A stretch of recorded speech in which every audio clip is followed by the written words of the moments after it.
the jump, dude. Yeah.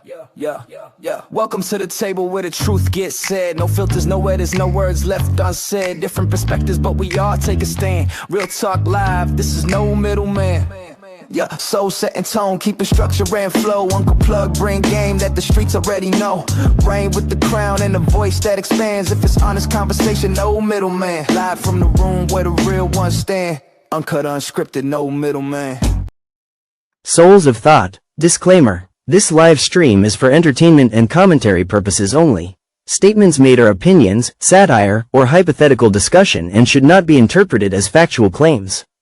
We are not journalists, attorneys, or professionals. We are reacting to publicly available information.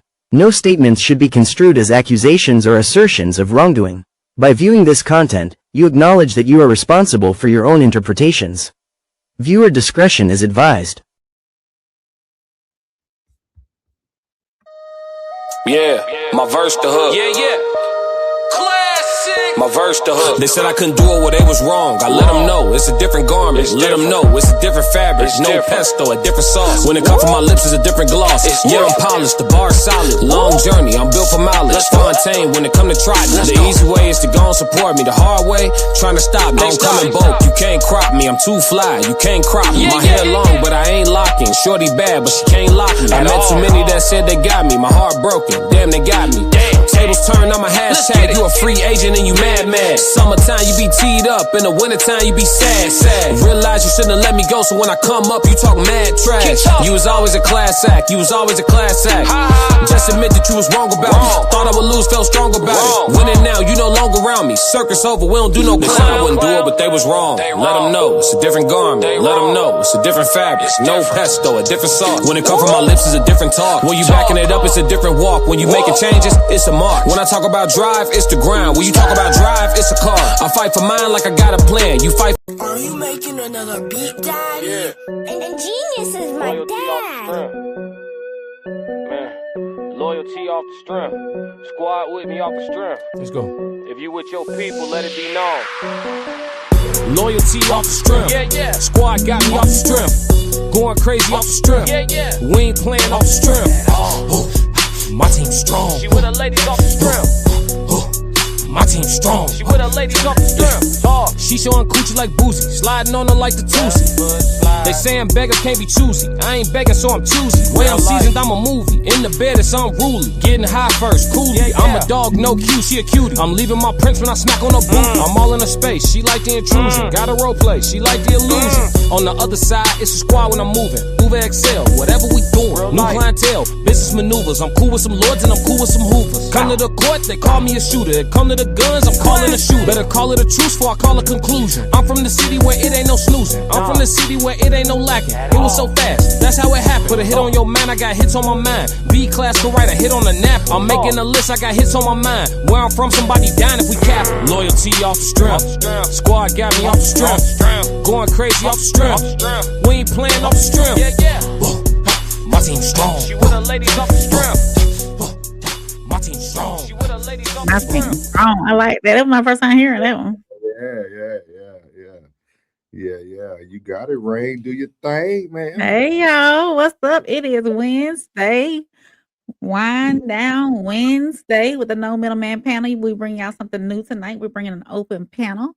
So welcome everybody in. I think I already seen a bunch of people in the chat. Sunny, y'all in here already. Everybody. Uncle Plugg, well, we know. Hey, Uncle Plugg. But I-90 West, hey, I-90 West. So we in here. Hey, what's just jokes too? Make sure what? What does a gynecologist and a pizza delivery boy have in common? I don't know. They both come in a box, or they both like boxes. Or Wait, so you quick with that one? What you wait? They both like boxes. They both. Yeah. That's a good one. Just jokes. Hey, what's the answer? Yeah, give us the answer. Give us an answer. Yeah, I know. It was my fault this time. It was my fault this time. So let's welcome everybody in. I am your girl, Soft Rain. We are part of the Raw Society Coalition. We got the founder, of course, Souls, and Uncle Plug with you tonight, or with Indeed. me tonight. We all of us are here together. So, Yeah. but we got this open panel with some interesting topics. So, what we talking about tonight?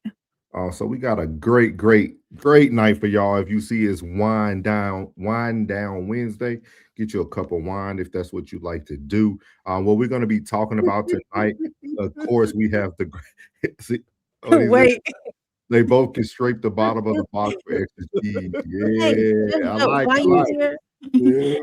like. I was on the right. I was going the right direction with the box. I do have something to do with the box. Yeah. Welcome back, Chanel. We Hey, missed you Chanel, last we missed night. you last night. Yeah. Shout out Chanel in the building. Mhm. Now where Bambino at? Y'all ain't never in here at the same time. I-90 West said, well, what did you call an Asian cameraman? iPhone? iPhone? Uh, Asian cameraman. Give it to us, I-90, because we stumped. Pause. Pause. Okay, we pausing. No, you said give it to us. Oh, my bad. Feel me. Feel me. Feel me. Oh, I feel like me. I like it. I like it. I like it. Look at That's a that. good one. And I-90 is a perfect example of what this show is about tonight, man. We have one of the greatest chats, man. You can call it the War Room, 333, the Plug, the Raindrops, whatever you want to call it. We have one of the greatest chats in the building, and you guys were able to create this show for us tonight. Thank you. What's up, Jen? What's up? What's up? Yes, sir. We Yeah. normally have live soundtracks. We are gonna continue that, but tonight we're trying to figure out the whole music thing, so we're not wasting content. So we are gonna bring that back to y'all very, very soon. With that being said, tonight is gonna piggyback off of our live from last night. We had a lot of conversation in the chat last night about interdependent, and then we kind of started talking about different things when it came to relationships. So I want to give you guys the breakdown on how the show is going to look tonight. We are going to do an open panel. So we're going to start off with a topic about independent women. Then we're going to move into women wanting to be submissive or not. And then we're going to introduce the open panel when we talk about interdependent. And we talk about the clip from last night. Excuse me, y'all. So the first two topics we'll be discussing here as a panel, and then we will open up. We will drop the link in the chat for the last ending of the show. So it's going to be a great show, man. It's going to be a great show. Into Deep said 30-second clips and break down the lyrics. Cool. I have to get with you into these so you can kind of show us how it go. What's up, Hypocrisy? He said, Raw Society fam in the chat. Always. Welcome What's in. up, man? And hello, everyone. I'm just strolling through. Don't just stroll. Stay in here. Yeah, stay here. Yeah, we got a great show for you tonight. We got a great show. Just get started. So we're going to go ahead and get this thing going tonight. We're going to jump into the first topic because I know y'all ready for them lines to get open. So we're going to jump into that first topic. We're going to be going into the independent lens. We're going to go to the great world of, like Classic says, the great world of TikTok. And this gentleman is going to talk about the reason why men don't like independent women. And we're going to have an open discussion about this as the us three. And then we'll move on to the next topic. So let's get it. As a woman calls herself independent, that's a red flag to me. We don't like independent women. We do like self-sufficient women, but there's a major difference between the two. We don't mind self-sufficiency. A woman that has her own career, her own place, cars, money, businesses, we don't mind that. But the minute you start to idolize your independence is where we see red flags, because there's a certain spirit that comes along with that. It's the I don't need anybody paradigm. Let's flip it. How would women feel if they met a man and every time he spoke, he sounded like, I pay my own bills and they're all in my name. I live on my own. I don't need nobody. She'd probably say, like, bro, you're an adult. You're supposed to do that. Like, are you good? Like, is there a chip on your shoulder? Like, but even deeper to the point, I'll never make my woman feel like I don't need her. Can you imagine how I would look to a woman who liked me if I walked around shouting how independent I am or how I don't need anybody? Like, imagine how that would make her feel. Nah, I'm waking up every day and reassuring her that I want her, I desire her, and I need her. I'm not a weak man for admitting I need my woman, but I'm worried that some women are so attached to that independent teaching that they're going to independent themselves right into a lonely life, or worse, form an attachment but still perceive the relationship through an independent field of view. As soon as a woman So I want to play that last bit again because desire her, and I think he says a lot without saying a lot. So here we go. attached to that independent teaching that they're going to independent themselves right into a lonely life, or worse, form an attachment but still perceive the relationship through an independent field of view. So shout out to this man named is Forrest Laurent on TikTok. If y'all want to follow him, I thought it was a nice piece he put together there. He was talking about the independent lens of women, but I think the very end is what caught my attention when he spoke about sometimes people can get in a relationship and still have an independent view and get attached to that view. I want to hear what you all think about individuals being independent. It could be the woman's view, the man's view, whoever would like to start. I think in the space of being independent, it's all about the attitude of it. I think that the attitude of, you know, when you say like, I don't need nobody, you know, like I got this, I got me, I don't need you, I want you, you know, that attitude. You can have that demeanor, but not that attitude. You can hold things down and do what you want, what you need to do, and handle your business. I mean, you're grown. You should be doing and handling your own business, but it's the attitude that come with it. I think that'll be the turn off, or that'll be the deflection. Yeah, I get that, and I've always myself, who is self-sufficient, um, independent. I'm not dependent on any one somebody or a man. But I've always, with that being said, I've always stated that I want and desire and need a man. Period. I'm surviving right now. I'm in survival mode right now because I don't. So I'm doing what needs to be done. But there are women out here who preach INDEPEND, you know, all day long. Oh, I don't need a man. I don't want a man. That is not soft rain. Soft rain is doing what she needs to do right now, but sure does desire, want, and need a man. Period. It was raindrops. That song pops in my head every time when you talk like that. She need to go ahead and get that. It's that feminine energy. Yeah. I come off for it sometimes, you know, that tone, and you know, but it comes with it comes with being in leadership. What you say? Hard win. It comes with being in leadership positions through employment, having to be head of my household, having to make decisions, having to have that, you know, firm decision making. I think that's neither feminine or masculine. I mean, that's you just handling your business. I mean, if you don't do it, who the hell is gonna do it? You got to get it done. So I don't think whether it's a soft or a hard or a masculine or feminine energy, that's just handling your business. And that's like what I was saying, like it's the attitude about it though. You still being a lady while you're making it happen. Yeah. Jen had a great question here. She said, what makes the independent phase you are in survival mode? That's a heck of a question. That's a hell of a question, Jill.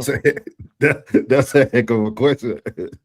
Because you're doing what you're actually surviving on your own. You're in survival. You're doing yeah. Go ahead. No, Sometimes speak organic. No, speak organically. No, you got it. So you're doing what needs to do to survive. You're making ends meet. You're there. You're surviving your daily life on your own. So that phase right there, without any assistance, So technically you are in survival mode because you're surviving everyday tasks, every day, you know. All right, then. He said it's called being an adult, not survival mode. I think for women, it's survival mode because a man is supposed to provide, protect, cover, so on and so forth. Survival. Oh, I get that, Jen. I get that. But without the covering of a man, why would it not be survival mode if you are independent? Great conversation. Great conversation. Great conversation. Really is a great conversation. Class said firm decision making is a masculine thing for sure. I-90 West said, we as men have also contributed to mainly characteristics of women of our absence. I think he meant manly. To the manly characteristics of a woman for our absence. Is that what you mean? Yeah, did I read it right? Yeah, I think you said it right. Yeah, appreciate that, right? Manly characteristics of a woman for our absence. And then Classic said, if firm decision making were a genderless thing, women wouldn't be designed to follow. Gotcha. We read that one. Shout out to Rigid. What's good, Rigid in the building? He said, when women got brothers or tomboyish should be a study. They think different. I think because I'm not going to dive deep into these topics. When we get to the end, I really want to kind of bring it all home. With that being said, I really want you guys to really think about the characteristics that come with everybody's labels. Like I think that's the huge thing. I think Plug already he called it probably already, but like I think when we start to get labels, we feel that now we have to have these characteristics that go with those labels. So like you saying survival mode, I don't think it's what everybody probably hears it to be. Yeah. But also you now have brought this label and this characteristic onto yourself. So like you feel like because I'm independent, I'm in survival mode, which technically what Chris, I think it's Chris City Boy or whatever, what his name said when he said, no, it's just you being an adult. Like you just taking care of your responsibility. But I want you guys to really pay attention tonight because all of these labels come with characteristics. Everything that we're trying to do come with characteristics. I like what I-90 West said, bro. Yeah. Right before you was about to make that, I was like, he said pressure was built for shoulders, not hips.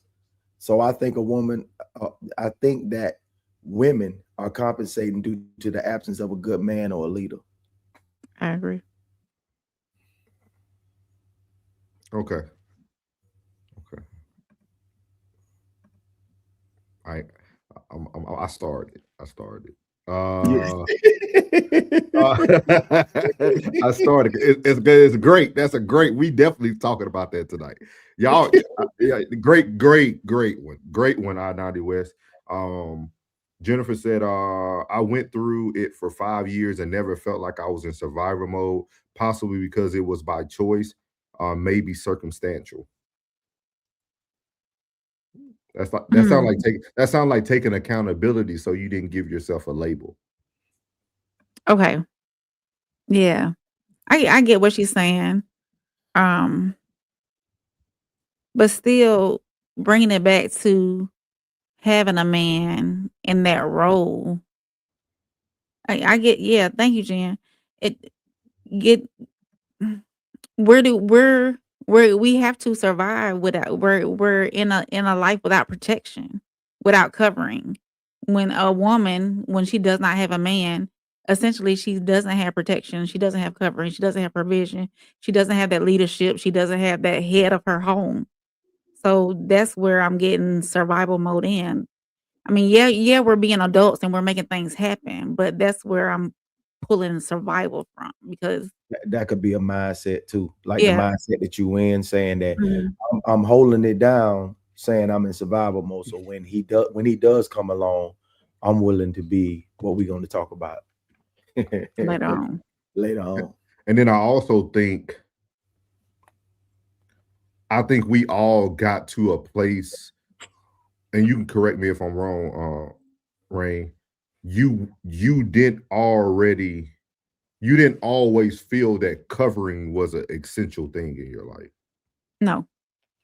You see what I mean? So like Not all the now, time, no. yeah. So now that you understand it by being around certain spaces, certain men, you now put yourself into a role because you feel like, okay, I do need that covering. So yeah, this all makes sense. It all makes sense. It's gonna be great for your hotline tomorrow. Shout out to Rain hotline tomorrow. These are gonna be the type of conversations for sure. Class said, I can say I don't feel black today, but I'm still black, and it is what it is. Our emotions don't circumvent reality. Can you make that more dumbed down for me, Classic?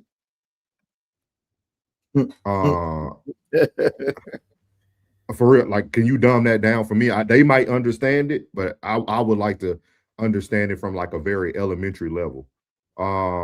Class said a single woman is factually in survival mode. Even if she makes $1 million, she's still surviving.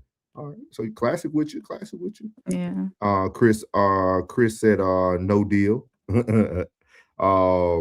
Classic said a single woman is as safe as the nearest man she is. Man is sane.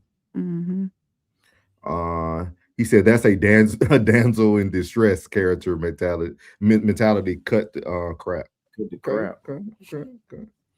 All right. Great conversation. Thank you. Yeah. Men lacking too, though. It goes both ways. Yeah. What are y'all lacking, Chris? He's saying that men are lacking accountability, probably. Men are lacking, like what I-90 said, like the absence of the man. That's also still our responsibility as well. He said, but perception is often perceived as reality. Yeah. He said, I can say I don't feel like I'm in survival mode. Doesn't mean you ain't. Appreciate it. Okay. He said a lot. Shout out to y'all, man. Shout out to y'all. Yeah, most definitely. Class said a single woman is a damsel in distress for sure, whether she knows it or not. Okay. So I think Classic and Chris are pretty much saying the same thing. He just ain't dealing with no kids. Yeah. Chris just pointed out the facts, and then Classic is following up that it can be that way. I-90 said when pride is removed, eyes are open on both people. We're gonna talk more about that tonight. What if we are all animals? And what's that word supposed to be? Darks? No. I don't know what he meant on that. You gotta retype that, Rigid. Yeah. So before we move on to the next topic, this is a great one, man. Good catch, Plug. He said pressure was built for shoulders, not hips. So I think that women are compensating due to the absence of a good man / leader. I would like to push back a little bit. Are women really compensating for the absence, or they're not willing to take on the good men that are around now?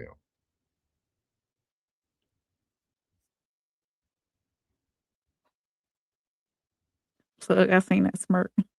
You would bypass what you need to keep searching for what you want. And then also, just to be leaders, you don't have to date your leader. You can have a great male presence in your sight and you just fail to follow. Like, it's just like having a kid or a son, right? It's like having a son. You can have a man around him that's not his dad, but he can still show him all the things of how a man should move. I think it's the same way for a woman. Go ahead, Plug. Man, hey, listen. So all women should follow all men? How did you get that? It depends. How did you get that from that? I got an episode last night, Perspectives with Nunu, Banks and Nunu. Okay. That's our big brother. They ain't got no relations, none of that. That's our big brother. That's our dog. That's our partner. You know what I mean? And he tell her exactly how she should move. She go and she confides in him. She asks him questions and he consults her. You know what I mean? Like that's a dope, You know what I mean? I have two of those. I got two relationships like that where, you know, they look at for, you know, for advice and everything. So, you know, like that's a dynamic as well. You know what I mean? Like without having that actual relation. Yeah, and I-90 West is definitely shooting in the right direction because, you know, and you know, if you do go the biblical way, men were given dominion, right? So the men were given authority over. But I think it all comes back to, just to kind of clarify your question, Rain. What I meant by that is, like I said, every woman has a good man somewhere in their vicinity, right? Like that, like, just say hypothetically, you get to talk to me, Plug, Classic, Ted, like you got men around you at all times. Right. If you fail to link on to any of that, that's your own fault. You So see what that's I the mean? woman taking accountability, knowing that she has good men that's in why her when area, and yes, and because should lean towards seeking counsel from those men. And yeah, you don't necessarily have to be in a relationship with them. That's what yes, you're because I think we because we always talk about the absence of men. Nobody's really absent of anyone. There's women everywhere, there's men everywhere. You just have to have good and healthy discernment. Like you have to know. Go ahead, Plug. I want to ask a question, and this is to the men in the chat, and I want you to answer this question with one answer. With one answer. I'm gonna tag that for you, Classic. Go ahead, Plug. Thank you.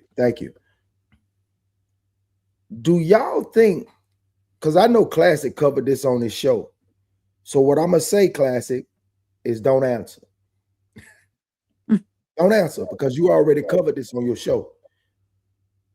I'm going to ask you this question. Men, gentlemen in the chat, do y'all really believe that every man who has, let's just say, a protege, I use that word, protege, and that protege happens to be of the other gender, do you feel like he can counsel that person without having an ulterior motive?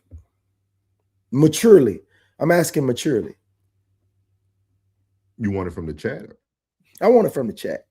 Okay. the men. So while we're waiting on the chat to answer that, some great stuff in here.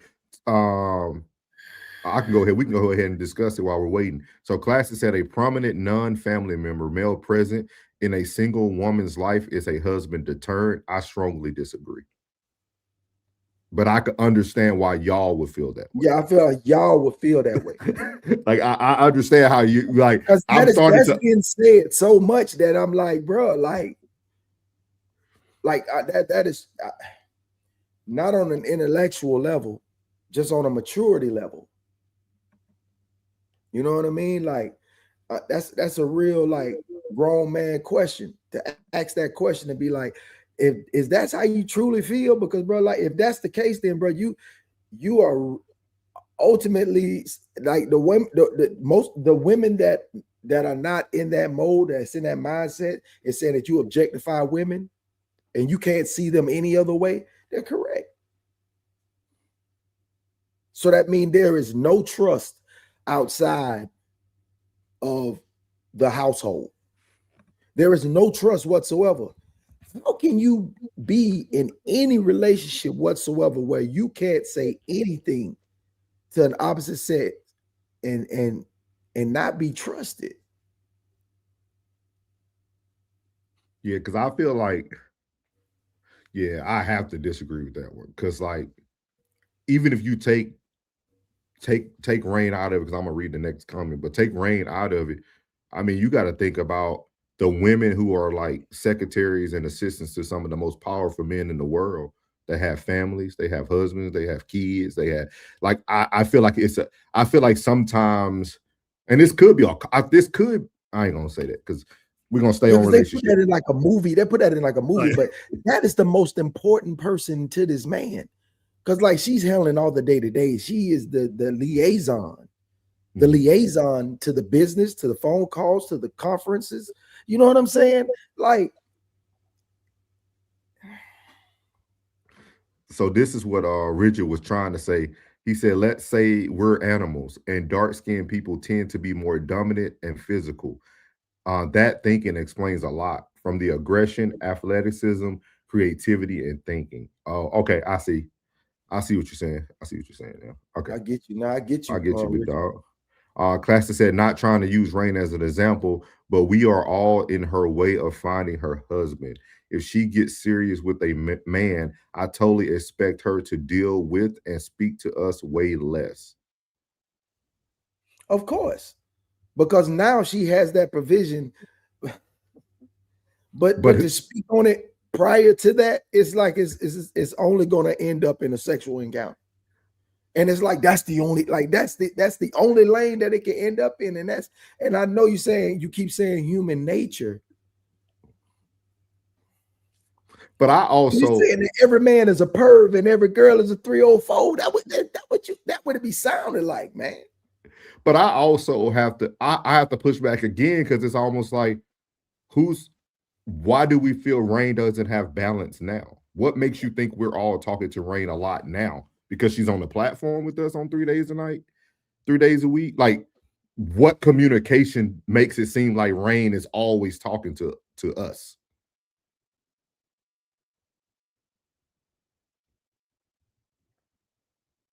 Because again, it looks no different than like, unless Rain having secret conversations that nobody knows about. But my thing is like, Rain speaks to us about content, about business things. Like, we all are comprised in that. It almost goes back to like the businessman aspect that I mentioned, right? Mm-hmm. Rain is our administrative guru. Of course, she's going to talk to us a lot because she's making all the moves for us. I wouldn't expect her to have to speak to us less because she gets a husband. I would think the husband knows what lane she's already in. Now, if she has to, and she happy, hey, yeah, go be with your husband, and we'll find another Rain to get in there and do what we need to do, because I want you to be happy. Yeah, I always want you. I would never block you from being happy and having the man that you need. But in this current moment, I would say that I would feel that maybe she already has a healthy balance because she's only speaking to us out of necessity. Yeah. But I could be overthinking. I'm an overthinker. So he said, absolutely. He said a good, strong man talking to her on the regular is going to make potential suitors apprehensive, insecure suitors. Everyone's maturity is different. He said, if I'm liking a woman and she tells me it's a ninja she talked to daily, he gotta go or I'm not interested. Classic said, not even go, but scale down all the way back for sure. He should, if he is the right mentor to that protege, that's exactly what he's going to do. He gonna take his hand up off of him. I mean, take his hand up off of her off the top. Because now what she needs, she has. Just filling a void of information and confiding. That's just what it is. And I'm talking about, this is just day to day, this decision I was making. Man, I was finna go get this car, this, that, and the third. Man, let me see the car. Send me the car. All right, let me see it. No, that got way too many miles on it. How does that go? I don't get it, man. I don't know, man. I don't know. I don't get that. I'm different. I guess I'm different, man, because I am oblivious to that, man. Newsflash, Plug. Trust isn't real. It's a theory at best. Richard said, who is the protege, the male or the woman? Good question. N2D said, avoid contact with women that non-family use their opportunities or co-workers. Them secretaries be getting clapped. Some do. Some do, Classic. Some do.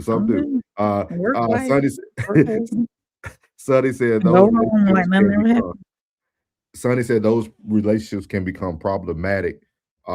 Male boss and secretary, women secretary. What? Human nature is 100 and no. 60 years old, man. unless not what if used. this woman is never mind, man. It's too many factors. I-90 West said rain is. They thinking movies and sitcoms, man. They thinking reality, man. We're gonna be able to talk about it at the end. We're gonna be able to talk about it at the end. He said I-90 West said rain is doing rain. I'm this season of she's in this season of her life. This is her calling. Seasons come and go. Rain don't feel uncomfortable. You haven't given that energy. Thank you, Rigid. Thank you, Rigid. Thank you, Rigid. Maybe I should have went down the thing before we even. Thank you. Thank you.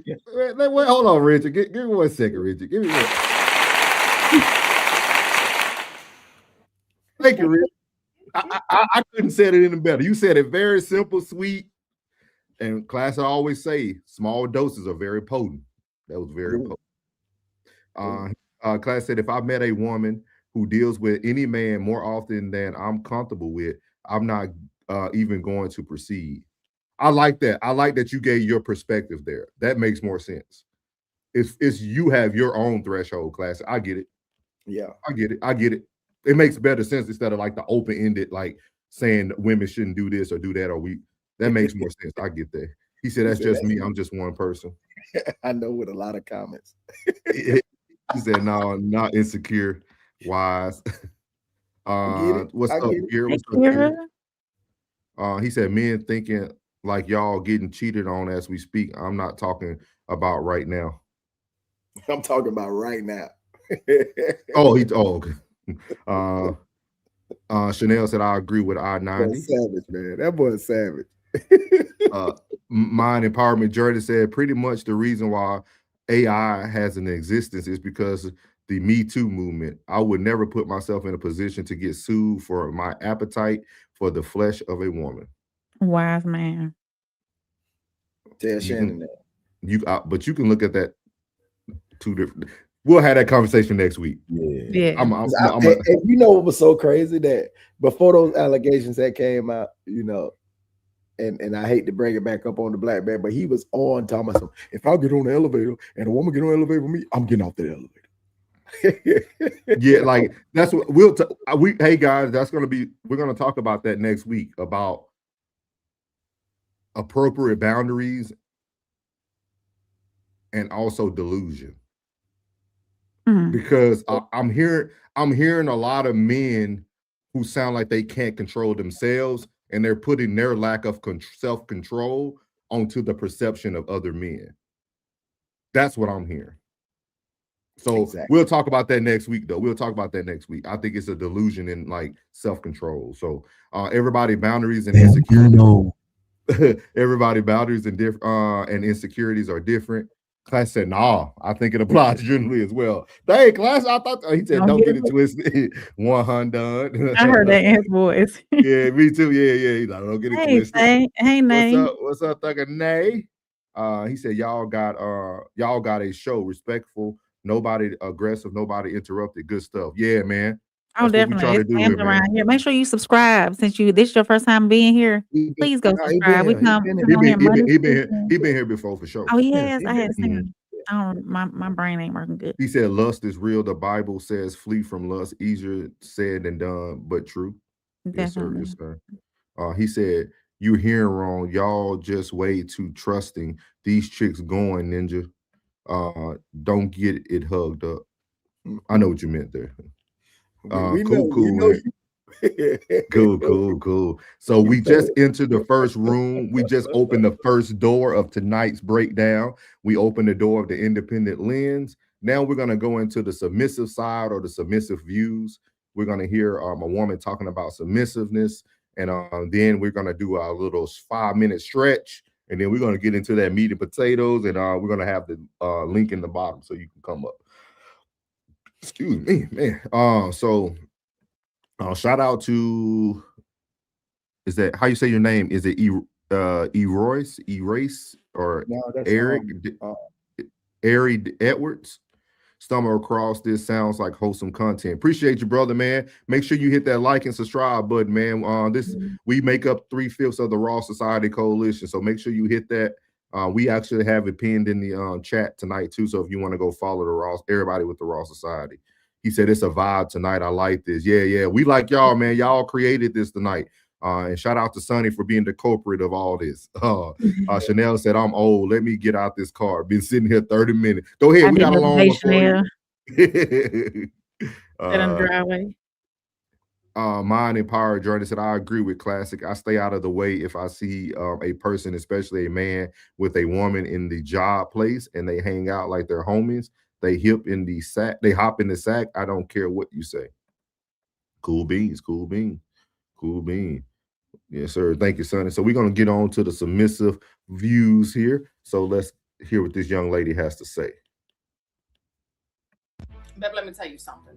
So I don't feel like being submissive is something that has to be taught. I'm going to be honest. Sometimes it's just in a woman's nature. Just like being a nurturer, right? Every woman does not have to see another woman nurture somebody to know how to do it, right? Which means every woman doesn't have to see another woman be submissive to know how to do it. Understand what I'm saying? And women are submissive to the men that they feel have that man energy. And I know y'all like man energy. Baby, it's the energy, baby. I'm trying to tell you, it's a feeling. It's how he carries himself. It's how he walks. It's how he talks. It's how he's leading. It's the things that he's doing. It's that comfort of he's not going to lead you in the wrong direction. Understand what I'm saying? You see what I'm saying? So a woman being submissive to a man, it's really going to depend on how that woman sees that man. Real stuff. She's not going to be submissive just to anybody. She's not going to be submissive to somebody she doesn't feel protected around, or someone that she feels is going to lead her in the wrong direction, or, you know what I'm saying, somebody that she feels is soft. She's not. You heard it here first. Yeah. But let me tell you something. So I don't feel like being submissive is something that has to be taught. I'm going to be honest. Sometimes it's just in a woman's nature. Just like being a nurturer, right? Every woman does not have to see another woman nurture somebody to know how to do it, right? Which means every woman doesn't have to see another woman be submissive to know how to do it. Understand what I'm saying? And women are submissive to the men that they feel have that man energy. And I know y'all like man energy. Baby, it's the energy, baby. I'm trying to tell you, it's a feeling. It's how he carries himself. It's how he walks. It's how he talks. It's how he's leading. It's the things that he's doing. It's that comfort of he's not going to lead you in the wrong direction. Understand what I'm saying? You see what I'm saying? So a woman being submissive to a man, it's really going to depend on how that woman sees that man. Real stuff. She's not going to be submissive just to anybody. She's not going to be submissive to somebody she doesn't feel protected around, or someone that she feels is going to lead her in the wrong direction, or, you know what I'm saying, somebody that she feels is soft. She's not. You heard it here first. Yeah. But let me tell you something. So you heard it here with I Am Pretty P. If you guys want to follow any of her content, so I'm definitely ready to hear what Chris got to say. It did. Richard said makes a lot of sense. So right now we have two men that probably are looking at it a little bit different. Who would like to start? Would you Plug? You want Rain to start so we don't change her viewpoint up? You can go ahead, Ray. I'll go. She said, I'll go. Plug said I ain't waiting. just because that information didn't hit you, don't mean it didn't hit. Just because you are who you are, and that woman that you are giving that energy to, she didn't accept it, doesn't mean that the energy you're giving off ain't man energy. It just ain't the type of man energy for her. Say that one more time for him, That's an Unc Jim right there. Just because the energy that you're giving off to her isn't her type of man energy, doesn't mean that you're not giving off man energy. It's just not the man energy for her. Go ahead, Ray. She was very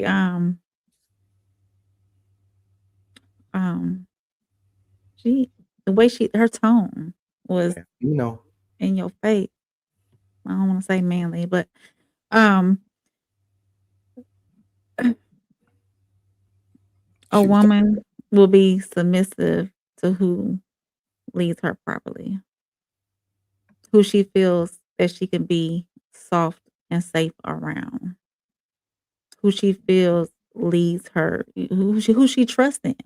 Not every man can lead every woman, and not every woman can be submissive to every man.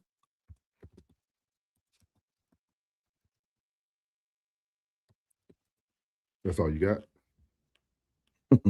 Yeah. I'm just asking. That's all you got? Okay. I'm gonna save my. I wrote my notes. I'm gonna save mine for when we get into the interdependence.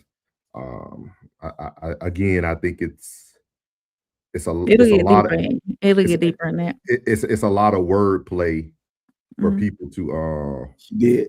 Kira did. said I literally said the same thing as this young lady on the Queen's Code. Yeah, we did talk about it on Queen's. She did. Kira, can you answer a question for me? Because we can't ask Pretty P from TikTok. I have two questions for you, Kira, and it might be a one answer, but how long does it take for you to become submissive, or do you come in submissive? Number two, Kira,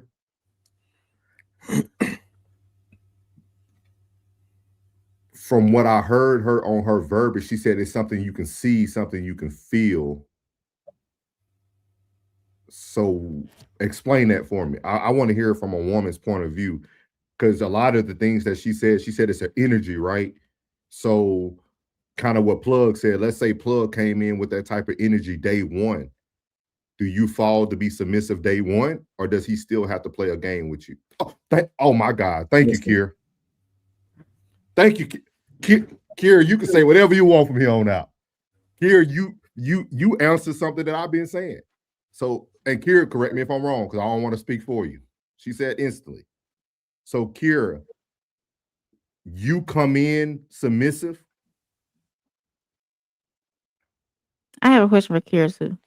Hold on, don't try to block my I'm not trying to block your blessing. Get out of my play. Get out of my play. Kira, so do you come? Because if that's a yes, Kira's been answering what I've been saying every night we've been on this thing. Chris says submissive don't mean shut up, do what I say, like you will do a pet. That's darn near slavery. Let's see here. Duggan says she agree with you as too, right, as well too. Classy said even when a woman find a man who can make her feel like submission is okay, she will still pick and choose when to. Thank you. This is what I'm trying to get answers. This is what I'm trying to get answers for right now. Classic. That's why I'm trying to speak to Kira, because she said sure. She answered. She said instantly. So now I'm trying to see, was Kira the type of woman that came in submissive because she felt the energy, so she came in submissive, or did that man have to earn that? Mind Empowerment Journey said you can tell a woman that knows how to submit has had a great father and respects him, and she will follow something similar in the man that she chooses. He said, LOL. He said, that's what I need, Chris. He said, let me get the slave vibe. Stupid boy.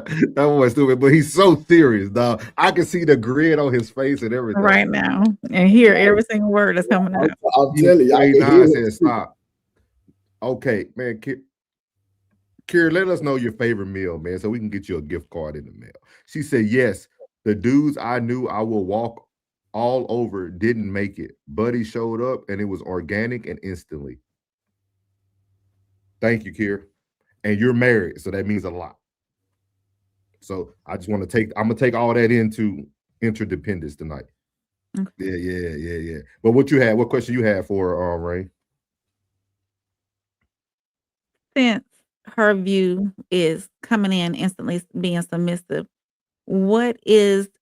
does she have any advice for single women who have lived the okay. Thug and No, they saying the yeah. same thing too. Yeah, if he's giving the energy right away, then it's easier, of course. Yeah. Kira, since you're married, and what kind of advice can you give an independent, a self-sufficient woman who has honestly never had the experience of a true covering, true leadership, true protection, true provision, to let down her guard and come in submissive? What kind of advice can you give her? Just to automatically be submissive to every man she meets and is interested in, or what is there something else that she could do to show her softness and her willingness to submit in relationships when dating?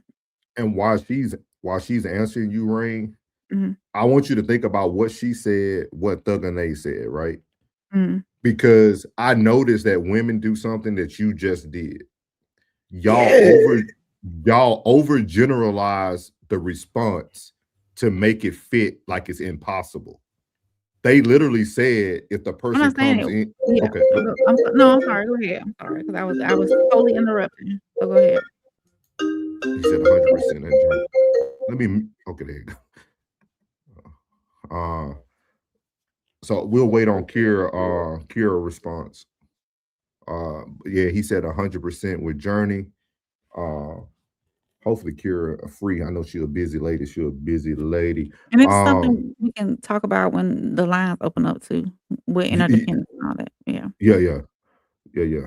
So we're gonna play a little music for y'all till Plug gets back in this thing, and while Kira is trying to answer. So let's see here, since we talking about love. See that front door? Everything fabric. You see that front door? Man, you came back so quickly, Kira. Hold on 1 second. Kira said, "I don't believe that every man is for." Thank you, Kira. That's what I was trying to get to, but I'll let you answer. She said, "I don't believe that every man is for us. The right one will show up in the ways you never thought, and it will happen organically." Okay. Yeah. What's good, Big Dog Ted in this thing on Facebook, getting them in this thing? He said the problem is women mess with too many different men. So how would they know what is right or wrong? What classic? Class that how you feel about that one? I think Classic probably would agree. I think Classic would probably agree on that one. Chris said it all depends on what your foundation is. Love the convo tonight, man. I-90 West says she's not the only one that can answer this. the advice would be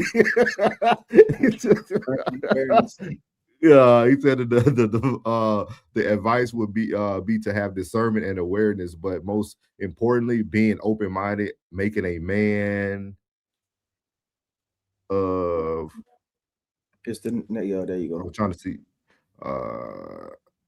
where is yeah, she's not the okay. Making a man in your presence pay for the mistakes of a man in your past. Gotcha. He has to establish that by letting her know I ain't paying for nothing but it did. He used to, I don't care what he used to do. They ain't got nothing to do with me. He used to say, I don't care what he used to say. Chris said if it's the Bible, she's supposed to submit because the man is allegedly closer to God and more rooted in the word. What's up, Tez? Welcome in. And I-90, yeah, we welcome everybody's responses. The only reason why I wanted Kira to answer it is because Rain gets a lot of men perceptions. So like to have women in the chat to be able to give her their viewpoint is why but yeah, we definitely love everybody's opinion, man. We love everybody's opinion. But she hears from the men so much. I like for her to be able to get that information from the woman. So that did you get what you need though? Did you get what you need from those from the answers? Yes and no. Plug. It's okay, Plug. It's okay. We're gonna walk her through it. I-90 said there is no allegedly about that in the Bible. That's the fact. Cool, man. So I hope that's the majority, not the majority. You know, like I'm being honest with you, Rain. Like I hope that how you're feeling with the yes and no, I hope that that's the minority and not the majority. Yeah. Oh, of course. Yeah. Because it's laid out pretty clear, like It's from laid out. a male and female perspective, Oh, yeah. to where it's like if there's still a bit of confusion, No, it's no confusion. I know what needs to be done. but what's the no? What's the no? Yeah, like what's the no? The no is Right there. That's what happened on the Queen Code. That right there. Be like, it's like you just want to disagree. Like you just want to find a loophole. Like when the truth comes, there's no loophole. It's no loophole. It is what it is. You know what I think it is too, though, and I'm not trying to make excuse because it is an excuse. The problem is, I think a lot of women just pick so many bad men that now, even when they hear the right information, it doesn't matter anymore. You know what I mean? It's kind of like it's kind of like what Chris is saying right now, because I see what Chris is saying about no, sir, no, sir. Like, I90 is saying if it's the Bible, it's facts. Well, on Sunday service, we already talk about that. Just because everybody can have a belief system, but doesn't mean they believe the way you believe. So I think when we talk about the Bible for I-90 West, it might be 100% for you because you truly believe in the word that you're reading. But for other people, they might look at the Bible as in a different light. So, and I think that's what's happening with the women once they have so many bad men, as Ted was saying. And then Ted made it very simple here. He said, men are simple. Don't nag and be appreciative. And if your goods are good, you will get a good man eventually. It don't happen overnight. Oh, you're right about that. I-90 said, just be ready. The Bible says to find a wife has to find a good thing. So she just needs to be found, and she will be.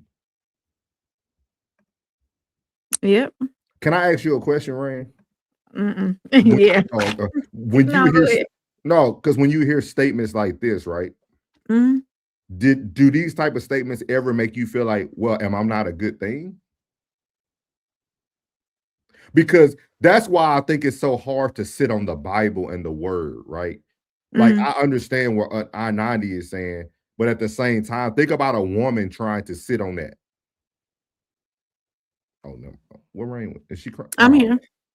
Never mind, Rain. You know I'm foolish. Don't worry about it. Don't even worry about it. Don't even worry about it, Ray. We good. We good. Ray, you are ready to be. Hey, I-90, we can't even say it. I-90 was asking the same thing I was just saying. I-90, we thinking alike. But we'll let her breathe, I-90. We'll let her breathe, big dog. Chris said, as a man saying something is a fact, knowing it isn't, and have nerve to try to lead somebody else and you blind yourself is, I'm not dissing, I'm just saying. Chris, dog. Hey, Chris, big dog, where you from, dog? I love you. I love your perspective. I love your perspective. He said, right. Yeah. I-90 said discernment versus emotion. Women live in their emotions. Thugger said, Rain, the right man will come and show you that protection right away. You will naturally submit. You will know. That's the problem, though. Hey, I love, man. Shout out to Chris, dog. Ted said, it's not one answer or solution. Everyone's situation is different. Do what's best for you. Some men you don't have to be submissive to. Do what's best for you.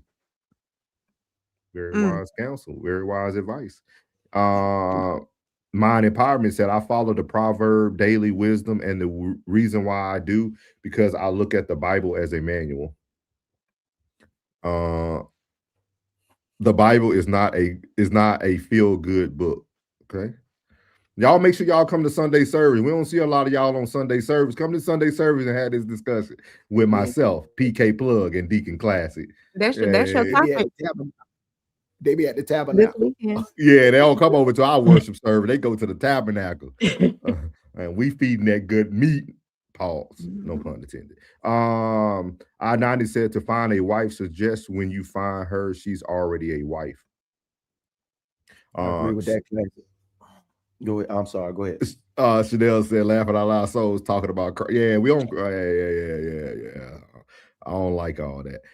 Thug and they said, don't do her like that. What you mean? Y'all did her like that. Yeah, y'all the ones who we just asked the question off the chat. Like Plug with the call, Thomas. Yeah. He said shout out to Indiana. Shout out to Indiana, man. Yeah. Naptown. He said, N2D said that wine is getting emotional. That wine down is getting emotional. Yeah. Class said people need to share hard truths. That's what I like. That. Thank you, Class. Hard truths and make it normal. Once the emotions fade, the course of action will be clear because we are officially attacking reality. Thank you, Class. Thank you, Class. That's what we try to do up here. Chris said, I respect everybody though, even if I don't agree with. Yeah, big facts. Agree to disagree. He said, bring some. He said, I'm gonna bring some people Sunday. Yeah, come on. You'll love Sunday service. Hey, best church service in the world. We global. We international. World. Pause. So good meat is crazy. Oh man, shout out to everybody, man. That was our second topic. Submissive views. We're gonna roll into our little 5-minute stretch. Let Rain get back in her right mind, in her right area. We're going to be right back, guys. When we come back, we will be dropping the link to talk about interdependent. So if you would like to come up, we will be dropping the link. But everybody just stand by. Make sure you get yourself something to drink, and we will be right back and enjoy the great music and vibes of the one and only B-Class. Yeah, my verse the hook. Yeah. My verse the hook. They said I couldn't do it where they was wrong. I let them know it's a different garment. Let them know it's a different fabric. No pesto, a different sauce. When it comes from my lips, it's a different gloss. Yeah, I'm polished, the bar solid. Long journey, I'm built for mileage. Fontaine when it come to trotting. The easy way is to go and support me. The hard way, trying to stop me. I'm coming both. You can't crop me. I'm too fly. You can't crop me. My hair long, but I ain't locking. Shorty bad, but she can't lock me. I met too many that said they got me. My heart broken. Damn, they got me. Tables turned on my hashtag. You a free agent and you mad. Summertime you be teed up, in the wintertime you be sad. Realize you shouldn't have let me go, so when I come up you talk mad trash. You was always a class act. Just admit that you was wrong about me. Thought I would lose, felt strong about it. Winning now, you no longer around me. Circus over, we don't do no clown. I wouldn't do it, but they was wrong. Let them know it's a different garment. Let them know it's a different fabric. No pesto, a different sauce. When it come from my lips, it's a different talk. When you backing it up, it's a different walk. When you making changes, it's a mark. When I talk about drive, it's the grind. When you talk about drive, it's a car. I fight for mine like I got a plan. You fight for yours like you didn't spar. Must be my exit where I'm getting off. Is it me or y'all getting soft? I'm confused, a little lost. Wanna book me, it's gonna cost. No discounts, nothing off. You got me bent, must be crazy. My DJ, sky high, baby, pull up. Raw papers blazing. Riding in spaceships, feeling amazing. Everything classic, nothing basic. Independent, doing everything major. I get dressed to impress on a daily. That's my way of adjusting the haters. You see me? You was big wrong. Now that you gone, I'm strong. Yeah. And I got a bad chick watching Love Jones and need a long thong. Friday night, I'm doing sold out shows. You home alone with your slow songs. When you pass on one like me, life don't go on. They said I couldn't do it where they was wrong. Let them know I'm a different garment. Let them know it's a different fabric. No pesto, a different sauce. All of that hate, a bad habit. Running up my mathematics. Fake love, I can't have it. If I don't know you, then I ain't dapping. It ain't real if it ain't clapping. If I wasn't there, then it ain't happening. If I'm absent, it ain't crap. Yeah, my verse the hook. Yeah. My verse the hook. They said I couldn't do it where they was wrong. I let them know it's a different garment. Let them know it's a different fabric. No pesto, a different sauce. When it comes from my lips, it's a different gloss. Yeah, I'm polished, the bar solid. Long journey, I'm built for mileage. Fontaine when it come to trotting. The easy way is to go and support me. The hard way, trying to stop me. I'm coming both. You can't crop me, I'm too fly. You can't crop me. My hair long, but I ain't locking. Shorty bad, but she can't lock me. I met too many that said they got me. My heart broken. Damn, they got me. Tables turn, I'm a hashtag. You a free agent and you mad. Summertime, you be teed up. In the wintertime, you be sad. Realize you shouldn't have let me go, so when I come up, you talk mad trash. You was always a class act. You was always a class act. Just admit that you was wrong about me. Thought I would lose, felt strong about it. Winning now, you no longer around me. Circus over, we don't do no clown. I wouldn't do it, but they was wrong. Let them know, it's a different garment. Let them know, it's a different fabric. No pesto, a different sauce. When it come from my lips, it's a different talk. When you backing it up, it's a different walk. When you making changes, it's a mark. When I talk about drive, it's the grind. When you talk about drive, it's a car. I fight for mine like I got a plan. You fight for yours like you didn't spar. Must be my exit where I'm getting off. Is it me or y'all getting soft? I'm confused, a little lost. Wanna book me, it's gonna cost. No discounts, nothing off. You got me bent, must be crazy. My DJ, sky high, baby, pull up. Raw papers blazing. Riding in spaceships, feeling amazing. Everything classic, nothing basic. Independent, doing everything major. I get dressed to impress on a daily. That's my way of addressing the haters. You see me? You was big wrong. Now that you gone, I'm strong. And I got a bad chick watching Love Jones and need a long thong. Friday night, I'm doing sold out shows. You home alone with your slow songs. When you pass on one like me, life don't go on. They said I couldn't do it, well, they was wrong. Let them know, I'm a different garment. Let them know, it's a different fabric. No pesto, a different sauce. All of that hate, a bad habit. Running up my mathematics. Fake love, I can't have it. If I don't know you, then I ain't dapping. It ain't real if it ain't clapping. If I wasn't there, then it ain't happening. If I'm absent, it ain't crap. Yeah, my verse the hook.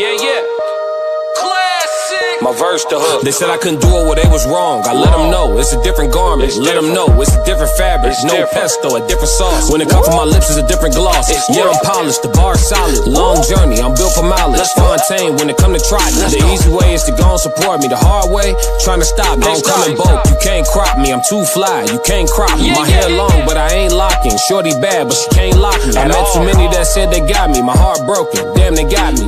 Tables turn, I'm a hashtag. You a free agent and you mad. Summertime, you be teed up. In the wintertime, you be sad. Realize you shouldn't have let me go, so when I come up, you talk mad trash. You was always a class act. You was always a class act. Just admit that you was wrong about me. Thought I would lose, felt strong about it. Winning now, you no longer around me. Circus over, we don't do no clown. I wouldn't do it, but they was wrong. Let them know, it's a different garment. Let them know, it's a different fabric. No pesto, a different sauce. When it come from my lips, it's a different talk. When you backing it up, it's a different walk. When you making changes, it's a mark. When I talk about drive, it's the grind. When you talk about drive, it's a car. I fight for mine like I got a plan. You fight for yours like you didn't spar. Must be my exit where I'm getting off. Is it me or y'all getting soft? I'm confused, a little lost. Wanna book me, it's gonna cost. No discounts, nothing off.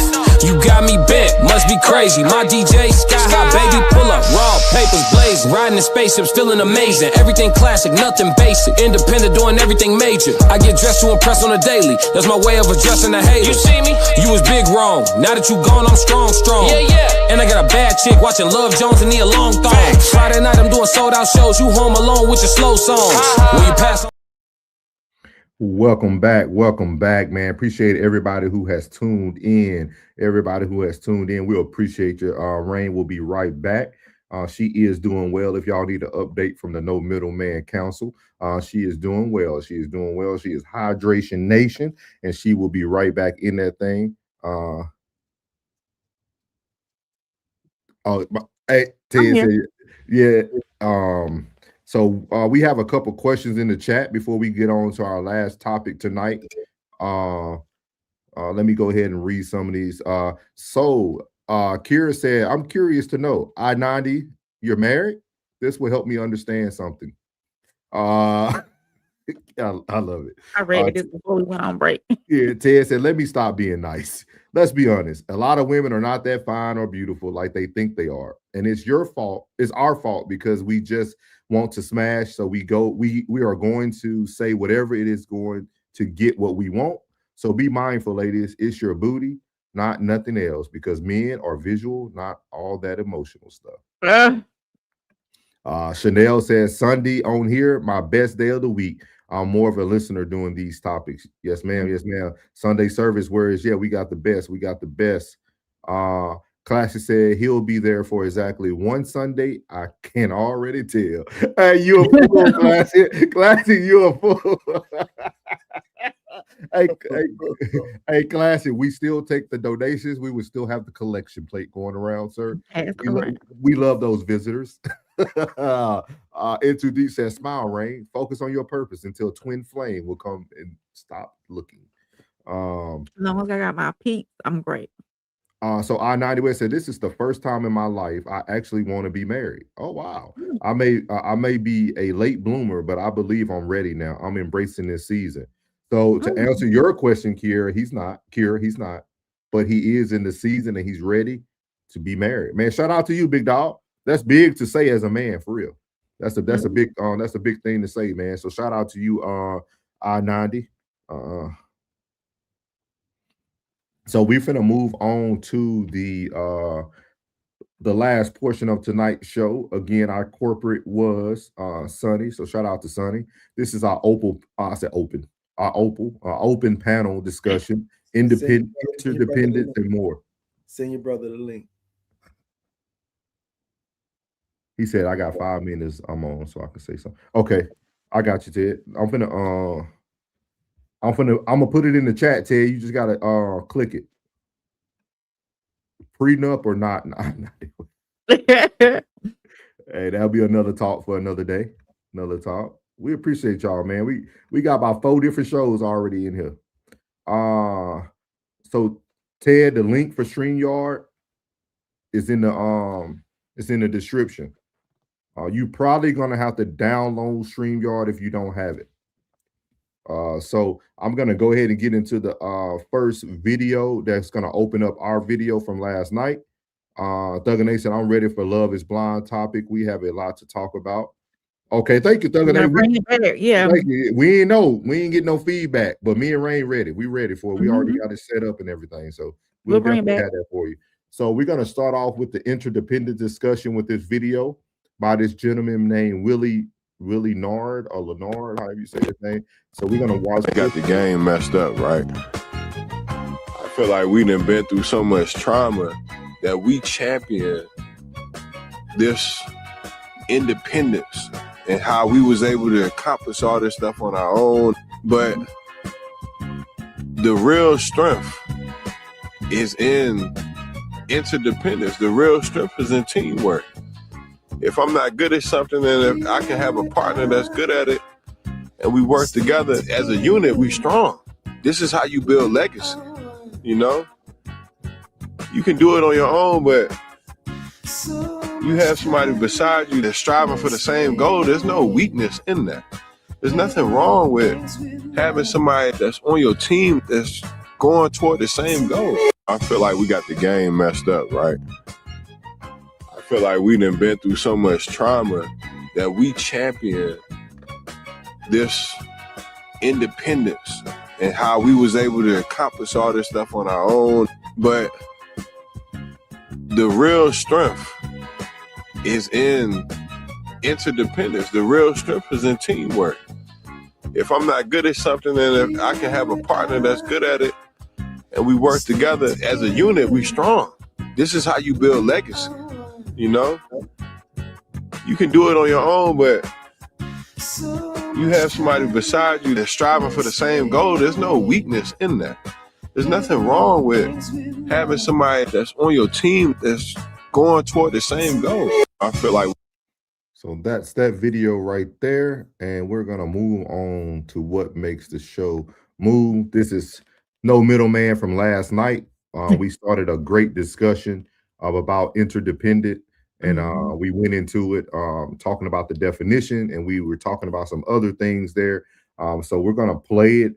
Anybody is welcome to come up. We do have the link. I think my brother's trying to download the StreamYard app. He said, y'all don't do all that stuff. Chris said, watch this. Ask Rain to name 2 players besides Jordan from the Bulls. Balance is important. Being equally yoked unlocks a whole new vibe. We go catch some of our old content, I-90 West. We broke down the equal yoke and everything from a biblical standpoint and a lifestyle standpoint. Kira said, yes, I love what this brother is saying. This is the energy we should be on. He said, my dog I-90 evolved into wanting a bad contract, unsolicited advice, prenup, brother. I'm rooting for you, dog. So we're gonna play the link is in the chat for those who want to come up. We're gonna try to keep this segment right here to about 40 minutes no more than an hour just to respect everybody's time. But we're going to play it right here. We're going to speed it up a little bit. Again, Plug or Rain, if y'all need me to stop anywhere, let me know. But we're going to also allow people to come up so they can speak on the interdependence. She ain't got to say no with a mouthful. And then Sonny said, remember what that lady said in the video from the Queen's Code, a woman has to rise to the occasion. Mm-hmm. Kira, I don't know if you missed the question that I asked. I asked you and Sonny the same thing.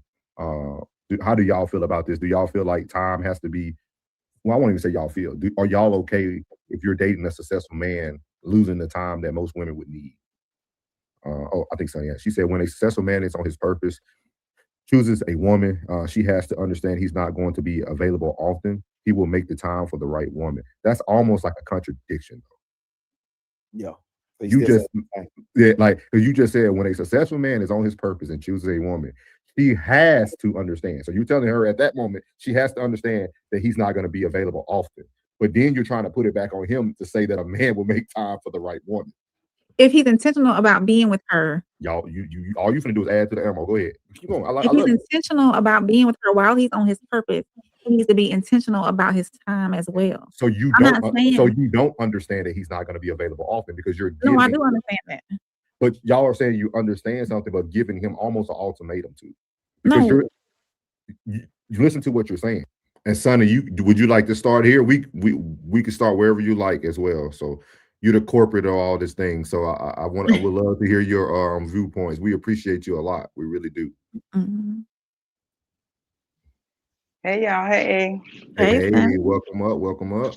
Uncle Plug. I've been wanting to say that for like ever. This is my first time being on the pub with him, but thank you all for having me up. Always.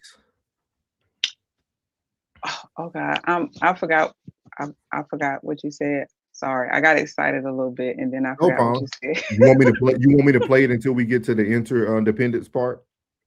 Yeah, you can. Like what is being written.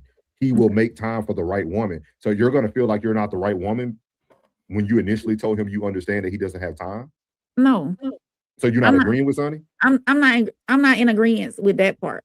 With he will make time for the woman that he wants. I'm in agreement with a man who is intentional about dating that woman. He's gonna make time for her somewhere. In the beginning. Kira said he on his way, he trying to get there. Kira don't count. Kira don't count. We can't count Kira. And then when the first thing he see when he hit the door is monkey in the air. You know what I'm saying? We finna spend some time. You know what I'm saying? Chocolate drop. We finna go spend some time. Chocolate drop. You feel me? Yeah. We have to be interdependent. I would have to be busy myself with hobby. We're gonna have to have a whole topic about that word. I would love to. What's the definition of that word? I don't even. I'll bring it for y'all. I'm gonna look that up. At the end of the day, I always say like you got to be as codependent as you are independent. At the end of the day, communication is everything. Hold on one second, right? No, you don't count because Kira, you different. Like you in a different stratosphere. So we got to take the 1% out of this. But you do count now. You count. You know, you count. You count. Like you try to separate.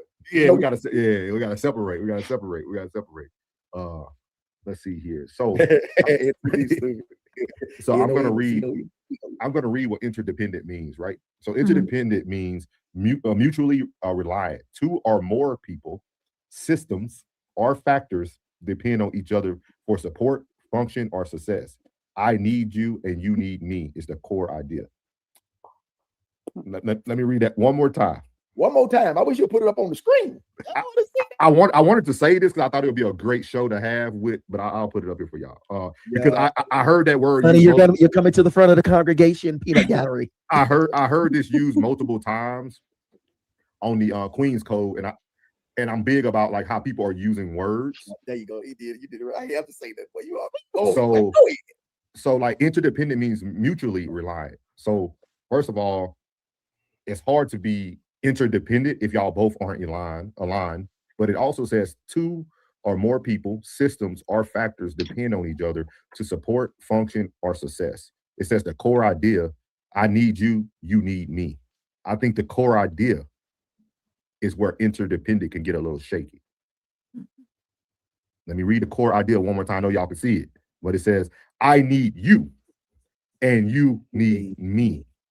And it's also, go ahead. Let's go down to the next one. Say in different contexts, relationships. A healthy relationship is often interdependent because they have the core idea.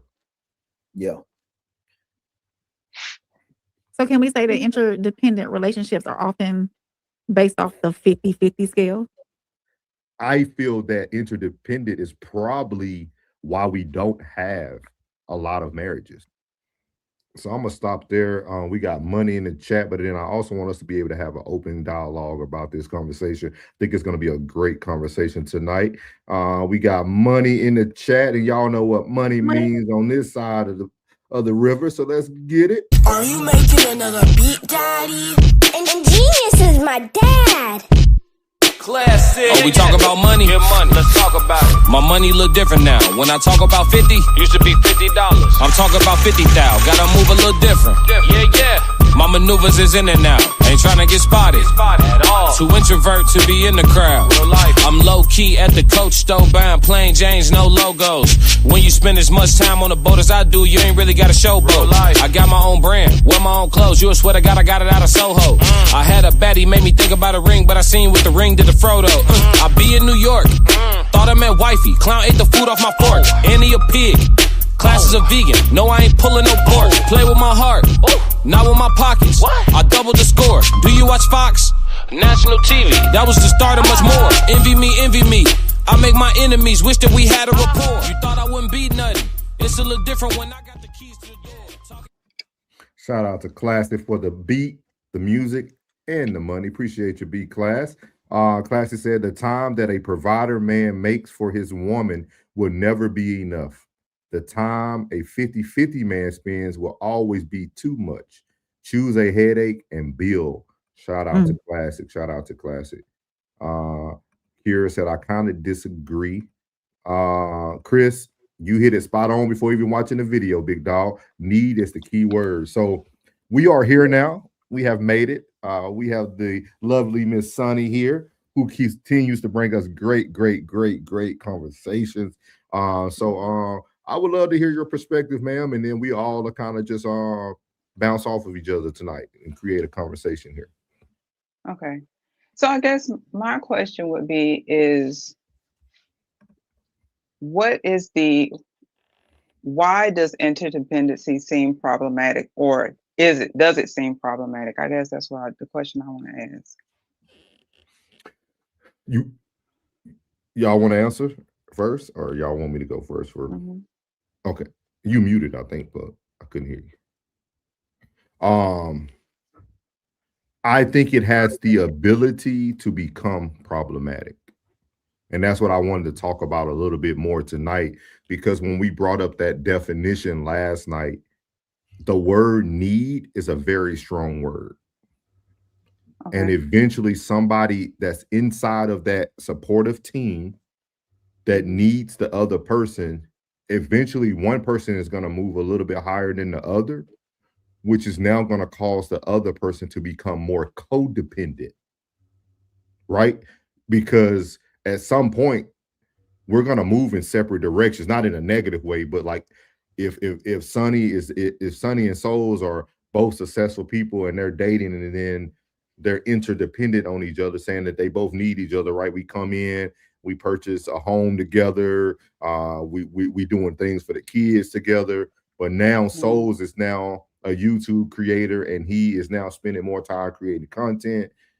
The money's flowing in. Now he becomes pretty much the sole provider so that you can do what you need to do. At some point, you're going to become very codependent upon that man. Even though y'all start off. Go ahead. No, go ahead. No. Even though we started off. I think you can start interdependent, but eventually, if people are trying to get someone to a common goal, eventually that person is going to move forward. Like that person is going to grow, right? That person's not going to stay stagnant the whole time. Like the example I can use for myself was when I was married, right? I got married at 18 years old. I went into the Air Force right at 18. At first, at 18 years old, we needed each other, right? We got a new baby on the way. We both trying to get life going, but I start to create myself a career. She is just a mother getting 9-to-5 jobs. We're moving every 2 years. We done stayed in 4 or 5 different states. She's never developing any type of true friendship or consistency. But right, we both still need each other, because you made a great point last night about my mom was parenting, right? So we needed each other to be the parent.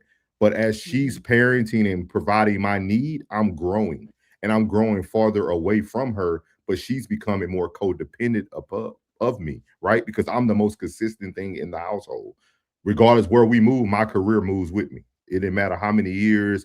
So we initially came into it interdependent, but eventually the person that blossoms, the other person somehow is going to become more codependent, because now you're pushing this person's vision. You see what I mean? Like, unless that person is moving in the same, and it's just my opinion, I could be completely wrong, but this is just my perception of it. Now, if that person, if we both was in the military, it might be a little different, right? Because we both have careers and things of that nature. But in that situation or that scenario, I was going to college, graduating college, I was getting promoted, making rank, doing all these things. But she's only can do so much, because her role has to be what initially made us interdependent. But now she's codependent upon me, because I'm the consistency. Did that make any sense? Anybody? It makes sense to me. However, I think to say she's codependent because you're doing essentially what you were supposed to do. I mean, I'm just trying to understand, because it's like when I hear what I'm hearing you saying is that you're a man on a purpose. You're in the military. You're going to school. These things are required of you. Here is a woman you have now married. She has your children. There's a responsibility that she has to your household and those children or child. I don't know how many children y'all had, if you had one or more. Just 2. Just 2. So when you say a thing like, well, she now becomes codependent on me. Yeah, I mean, you're the provider. I don't know how else to look at that. Does that mean would she be considered more dependent on you than you on her? Possibly, yes. Can that dynamic change as it goes on? Yes. But you all need each other, right? There's a dependency on you for her, because she's there to manage your household and take care of your children. And then there's the need of you to continue to provide for that household, so that she can be a presence in that household for those children, instead of adding an additional cost to go out and to be, I don't even want to say interdependent, because to me that's not interdependency, to go out and do her thing, right? So when I think interdependency, that's exactly what I think. There's a need that's being given from both the man and the woman. It looks very differently. It doesn't feel very equally, but that's the point of interdependency, right? And even with her being there in that household and doing the things that, as your wife and as the mother of those children, that she was purposed to do. I mean, I hate to say it like this, but it was kind of like her job. Her codependency, to me, that gets a little bit deeper, and that starts to come to a emotional thing, because when I've read about codependency, that starts a whole nother conversation. So I don't look at interdependency as that, right?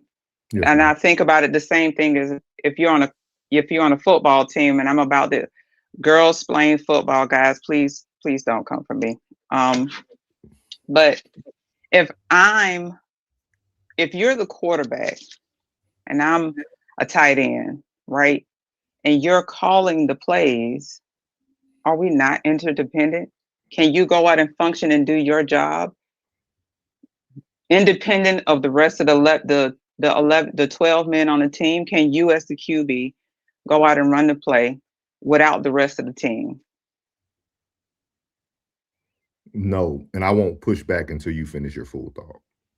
So if you as a quarterback are the leader of this team, but you still can't do what you need to do unless your team is rocking with you, unless when you call the plays, you call the audibles, your team needs to go and get in their position, right? Mm-hmm. Okay. But if your team is codependent on you, not only calling the play, but running the play, doing everything else, then the dynamic of that team dynamic shifts, it changes, right? Because there's more of a need for you to be there because they need you to be there to run and do the things that they need to. In an interdependent relationship, they respect you as the QB and they know you're going to call the plays and they're going to run it according to what you do. And then that's going to get you yardage, get you a touchdown, and then y'all going to regroup and come together. That's how I look at interdependency. Yeah, sounds. Yeah, go ahead. I'm sorry. So, because I also look at it like this: what happens when you couldn't do, right? Because when you say she's codependent, so that means when I hear that she's codependent, I hear, okay, well, if Souls couldn't work, right? He was shut down for a week, then she's going to be in this very spastic state because she is not going to know what to do because she's created this level of codependency on you going to do your thing, other than her being in the state of, look, I got to take care of my man and I got to manage this house in its totality until I get him back to health so he can go back to work. I think personally that the definition is being a bit muddled and it's being leaning more towards a dependent or independent type of purview and not a thing where we're working as a collective. There's still a head of the household. You're still the quarterback. Your position is not changing. It's just that I understand if my quarterback is injured, I might have to call plays. I might have to call the audible. What's wrong?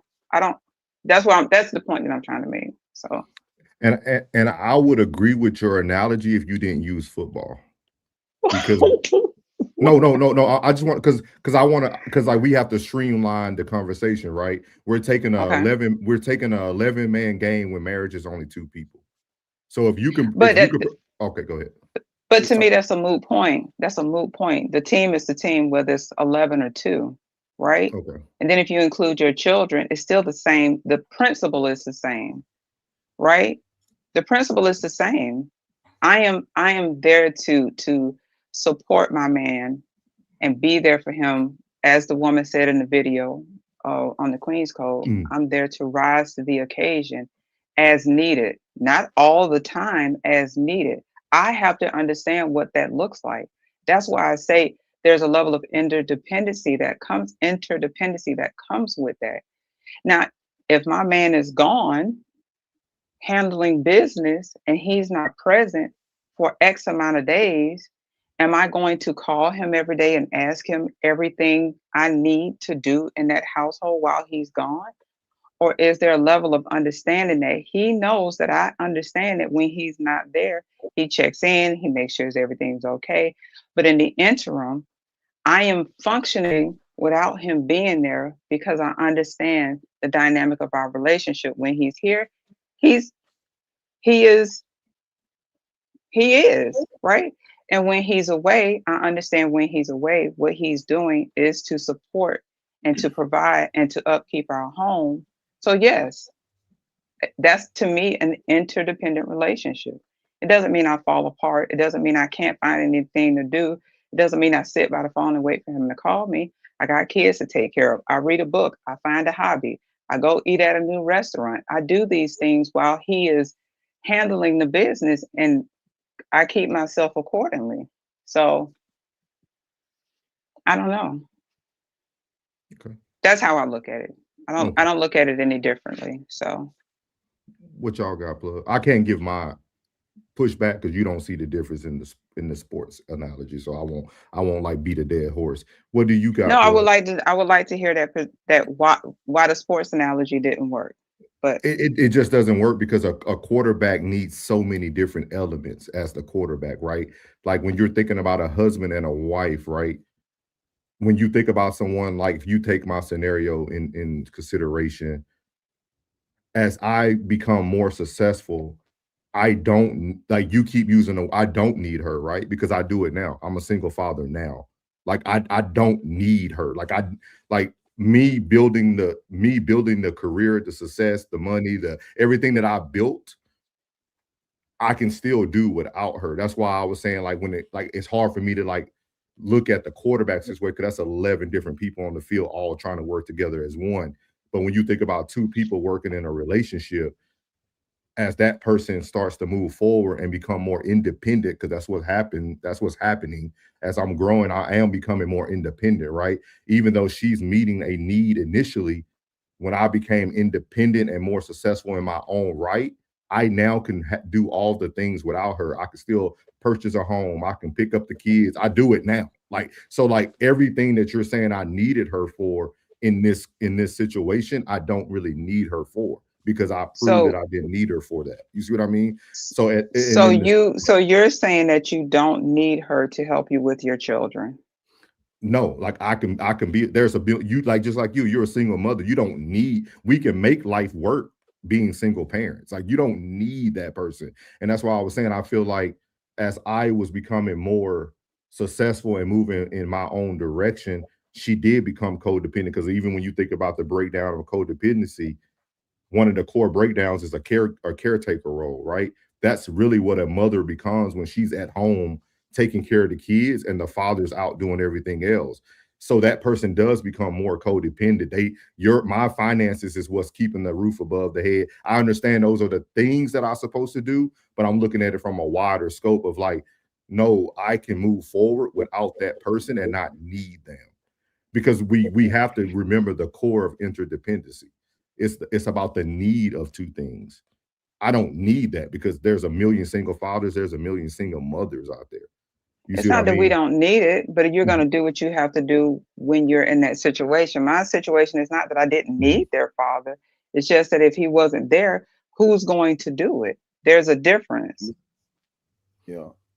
Go ahead, Plugg. So if his I'm going to land here. If he was there, I wouldn't have needed to do the things that I did in the way that I had to do to take care of my household. I could have had somebody there to help me, with the bills. I could have had somebody there to provide for me, so that I didn't even have to worry about that. I could have focused on my children. I could have focused on myself more. I think we look at needs as very differently. And when you say you don't need anybody, I think well, if you don't need anybody, then why date? Why get married? Why do any of that? Because if you can function and do the things by yourself, then okay, then be by yourself. That, to me, to say you don't need someone when we're literally built for companionship, to me just sounds like, I don't know. I mean, I don't know. Yeah, I don't know. But I land. Go ahead, Plugg. What say the word one more again? Interdependency. That's exactly what a relationship is. That's exactly what it is. Bottom line. Like from last night, when what was said and then the definition, it didn't line up. But in the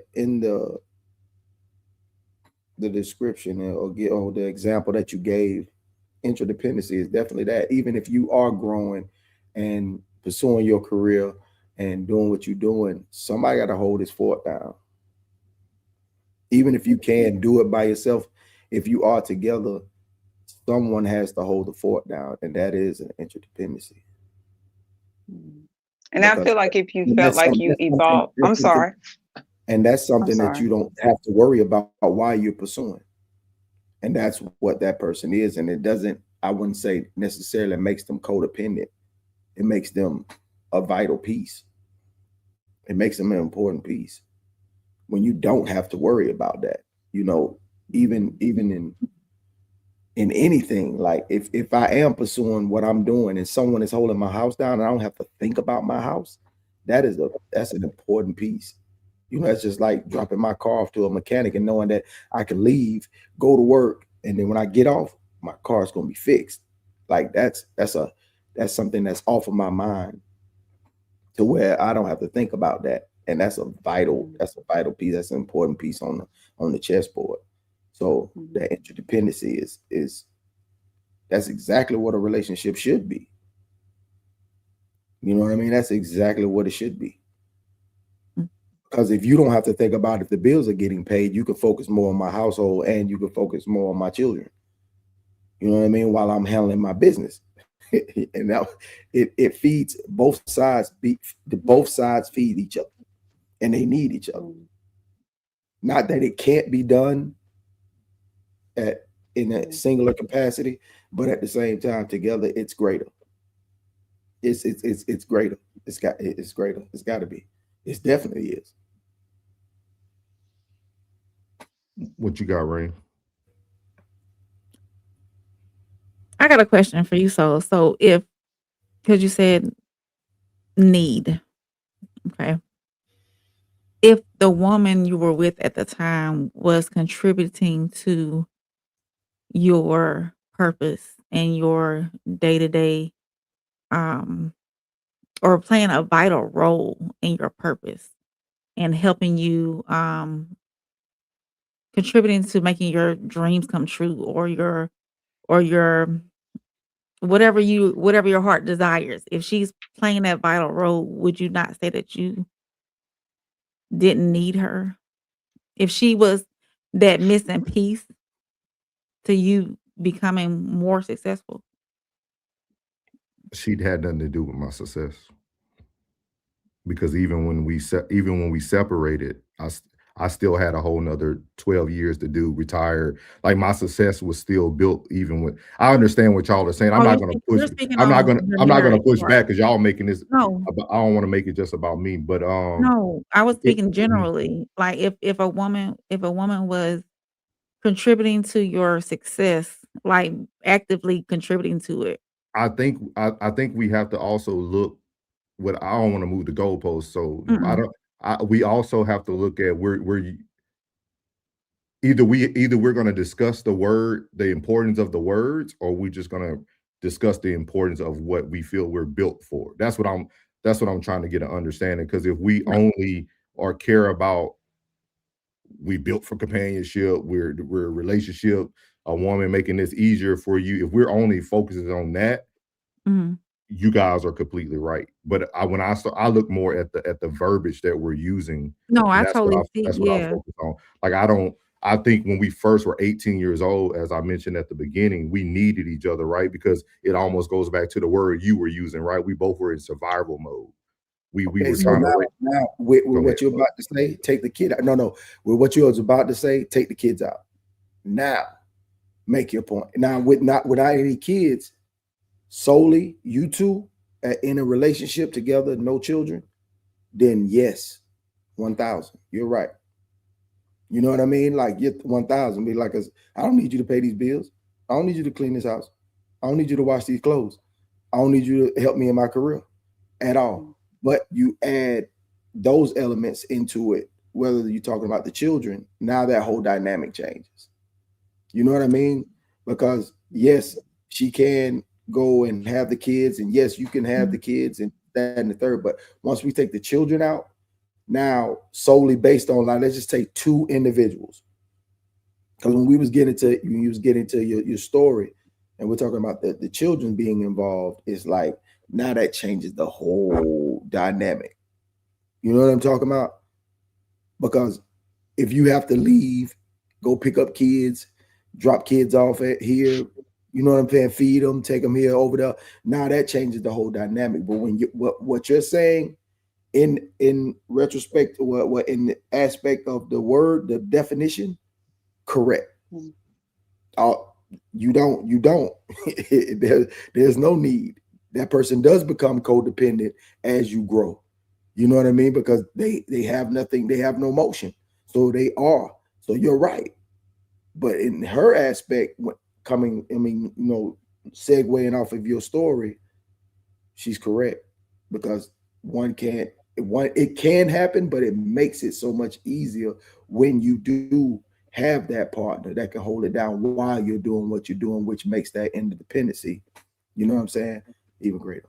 I understand Soul's point about need, the need part. I understood that, but I was bringing in a nuance saying, hey, if she's helping you, if she's actively contributing to your purpose, to your vision, to your dream, and is playing a vital role in your success, then is that differently? Is that different? Go ahead, son. So you're saying you want to stick to the No, definition of the I agree. word. No. I agree with both of you. I'm okay with agreeing to disagree. I see both sides for sure. Just like Plug So said. this, right. So here is the definition that I have, the definition that I received. It says, interdependent says, I'm whole on my own and I choose to connect, support, and grow with you. It's mutual support, not one-sided. Both people give and receive emotional, mental, or practical support. Example, you both show up for each other during stressful times. So I think from my understanding from that perspective, that's why I said that. Like, it's not to diminish what you said or diminish the definition that you have, but I think I look at it from a different, just from that live perspective, it makes sense to me to be interdependent within your relationship, right? So, yeah. Would you, Kira, you got anything, ma'am? Yes, I was just being a little patient. That's all. Hey, y'all. Hey, Hey, ma'am. Kira. What's going on? I think it the words was just being a little semantic-y. I think when you look at the root definition or the main definition of the word need, no one needs anybody. We have everything we need to live and survive, day to day within ourselves. But interdependency is so important in a relationship because if it wasn't important, then it's no need to even be in a relationship. I can do things on my own, but I don't want to. I don't want to. I don't, it's just certain things in a relationship I don't want to do. And I'm pretty sure he feels the same way. And it's okay to feel that way. And then, that's why I bring certain things to the relationship and he brings certain things to relate to the relationship. And we make this thing called life easier for each other, Do you ladies Excuse feel me. that? Do you ladies feel that interdependence only exists in relationships? Like, do you guys feel that? Because you can find a man can still find a woman outside of a relationship that can do the same things that we're saying a wife or a girlfriend can do, right? Like a male can still go find. So does interdependence only go in a relationship, or do y'all feel like that's any relationship, friendship, anything of that nature? For me, it's any relationship.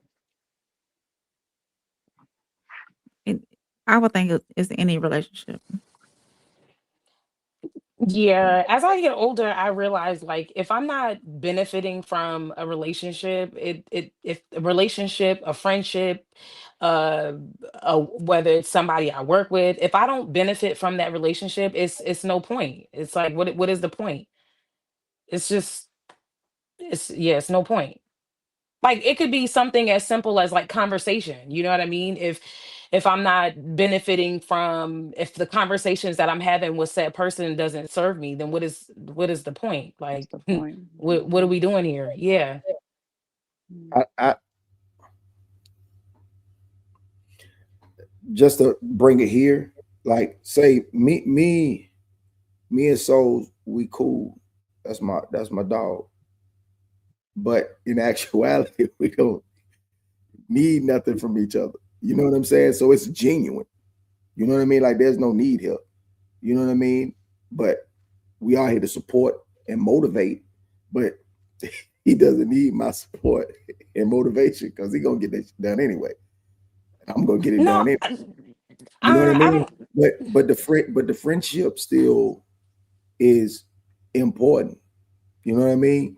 You got somebody you still going through life with. You know what I'm saying? You got somebody who, got a shoulder and you got a shoulder as well. So, I mean, I understand your point. Well, if I ain't building from it and I ain't getting that from it, ain't really, it's still, you got somebody. You know what I'm saying? It's a lot of lonely folks out here. If you take away your entire, just take away the family and it's just you. You know what I mean? Like, we're looking at it and we're speaking about it through the lens of our lives when we're having this general discussion. And like if you strip everything away, the family, the significant others, and put it just on you and that individual, you still have somebody, regardless. You know what I mean? There's a lot of people that don't have anybody. We're fortunate to have family and loved ones and a significant others, or whatever the case may be. But to have someone, like I could say in that dynamic, I'm looking at it from like saying that he has no one, I have no one, but I have him, he has me. You know what I mean? But we don't need anything from each other but support and motivation, but we don't need the support and motivation. So it's just a genuine interaction amongst, two humans. No, go ahead. Go ahead, Kara. No, because I'll talk. I'm trying to break it down for you guys the way he's seeing the you don't have to speak for me, Plug. You straight. Like I see it from Sonny's side. I see it from everybody's viewpoint. That's why I said we all can agree to disagree. And like Kira said, it's semantics. You know what I mean? I just feel like sometimes we get I feel like sometimes that's why the world doesn't really rotate the way we want to rotate it, because everybody keeps putting their own man-made thought process on words that mean something. So I think that's the only reason why I think that way, because like when we come into like when I did therapy sessions, right? Like words were very important when somebody said something to me. Mm-hmm. Like when I'm diagnosing you, it could be one word that could change you from being hospitalized to saying that you're safe. But I understand that that's just deeper thought process. I'm not pushing back at all. I think this is a great conversation. Like literally, I'm really taking it in and listening. I think it's a great conversation. Classic made some great points too. Like the word need can be used in so many, kind of like the Maslow hierarchy of needs, right? Like we can see needs in so many different ways. So I respect everybody's opinion for sure. Yeah, I think it's so many nuances to life that we kind of like the word has to be kind of like interchangeable for different scenarios. But as far as like where I am, and this is just me speaking from a personal standpoint, I am at the point in my life where I don't necessarily just want people around me just to have people around me. Like I am very intentional about the people that I interact with, very intentional about the people who I communicate with, because people carry energy and it's sometimes it could be very heavy, sometimes it could just be people carry things that I don't necessarily want to be around or be associated with or to have an exchange with. So that's why I'm saying, like, whenever I don't know. If I'm not being served by the person who I am exchanging with, then my cutoff game is real quick. Yeah. And what purpose are you? Why are you in my life? What purpose are you serving me? Yeah, I mean, it could vary. It could definitely vary. I mean, like even with just the conversations that I get from you all, like I look forward to hearing what you guys have to say, because I am learning, I am understanding how different people from different perspectives of life live, and I am able to see things from, different lenses. This is something that I'm also dealing with too, like, being in a certain area for so long in your life, you kind of like get stuck with the same people, and like you don't really get to experience life outside of what you see. So when I come on to you guys shows, I mean, I got two people from Texas, somebody from Georgia, somebody from Chicago. I'm able to hear perspectives, good perspectives from all over. So even these little exchanges serve me, but there's people that I know, I'm just like, you got to get the heck away from me. Like, because you're not serving me, and so I think, as we get or as I get older, I'm being a lot more aware of the energy that I keep around me, because everybody don't serve you. A lot of people are very depleting, and I'll land there. Are y'all okay with chiming in? Tristan wanted y'all to us all to review his go over his question. He said, why does relationship need to serve you?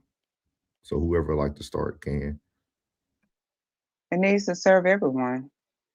It doesn't just need to serve one person. If you look at relationships as thinking that I'm only here to serve myself, then you're missing the whole point. Going back to what Souls was saying earlier, the definition of the word relationships, it is to relate to other people. So if you're only there to serve yourself, then the other person that you're relating to is not going to be fulfilled, and what are they doing there, right? So it needs to serve both people.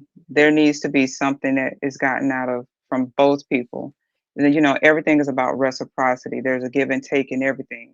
If one person is just continuously pouring into the other, then that person is going to deplete themselves. But if there's equal give and take, then it creates a balance within that relationship, and that they both feel fulfilled and they both feel served.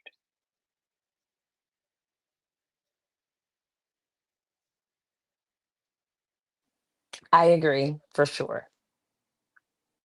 Go ahead, Plug, Salt Rain. Y'all act like y'all. Hey, the floor Oh is no, I'm letting them chop. I'm listening. We got the ladies up here tonight. I'm Why would you have somebody around you in your life that is just taking up air? So everybody that we run across, everybody that's in our circle, has some sort of giving. You just like Sonny said, you're pouring into, like, Souls gives me a different view on things. Plugs give me a different view on things. I get a different view from Mama. I get a different view from the best friend. They serve they all have a purpose, or they're giving me something. Something is being, given between each other. So it's right. People that you aren't exchanging any kind of ideas with, energies, whatever it may be. You're not pouring into each other. They're just taking up space around you. So why would you have them in your space? They're just there. I'm different. I'm different. Like, no one holds me back. No one pushes me forward. No one stops anything in. No one gets anything going. You know what I mean? Like, I'm still an individual. My circumference, I don't say circle, my circumference, because it has volume, is that they're there for everyone has a reason, even if it's no reason. You know what I mean? Like, they are there, they are filling a spot, a void, whatever void that void may be, they're holding it. I chose this person. It's different from when you have family. You just born into these people. You just, what's up, dog? What's up, brother? What's up, sister? You know what I'm saying? These are the people that you chose. You know what I mean? Like, we chose, and I'm cool with it. Whatever purpose you serve is cool. I'm cool with it. No one stops anything. No one pushes anything. Everything it just is what it is. I think okay. And I think it's important too to understand, Rain, when you meet people, sometimes you're not meeting them. Here's where I get into my spiritual bag a little bit. And I'll say, you don't meet people by accident. I think everything is intentional and purpose. And whether that person came into your life for a moment or for a lifetime, they're there to teach you something, right? It may not be what, you're like, well, what are they here for? They're just useless. And that's not true. There's a usefulness to even uselessness stuff. Okay. So I think we have to look at it a bit more. Like I said, I'm gotten into my spiritual bag a little bit, but everybody serves a purpose in your life. That person might just be there to teach you to be stronger, to be more vocal. I mean, that's like saying, well, what did the RSC come in? They don't give me nothing. Yeah, you did. You may not think you did, but you gave me something that you may not even understand you're giving me.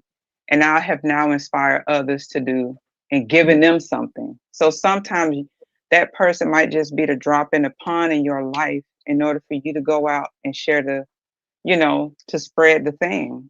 So y'all feel that, so Sonny, you feel that way in every relationship? Yes. Okay. I can see her point from where she's coming from. Like, that person could be around you for 2 years and not say nothing. And then one day say the most prolific thing that shifts your life into a whole nother direction. So to kind of stay on the topic, so do y'all not fear diving into interdependence with people that y'all feel that are already temporarily supposed to be in your life? Or they're there for a season? This is just a deeper conversation. Like, I really want to hear that, because like, because I know I-90 said it's biblical. I understand. I definitely understand Sonny's side of it being spiritual. But I wonder, like, if that's the case, do we enter into relationships with the interdependent mindset? Since we know some people, you see what I mean? Because you could be given so much to someone who definitely wasn't meaning good by you. I can honestly say, like, two people can come together, and in a past relationship, she could felt like she was low value, nothing.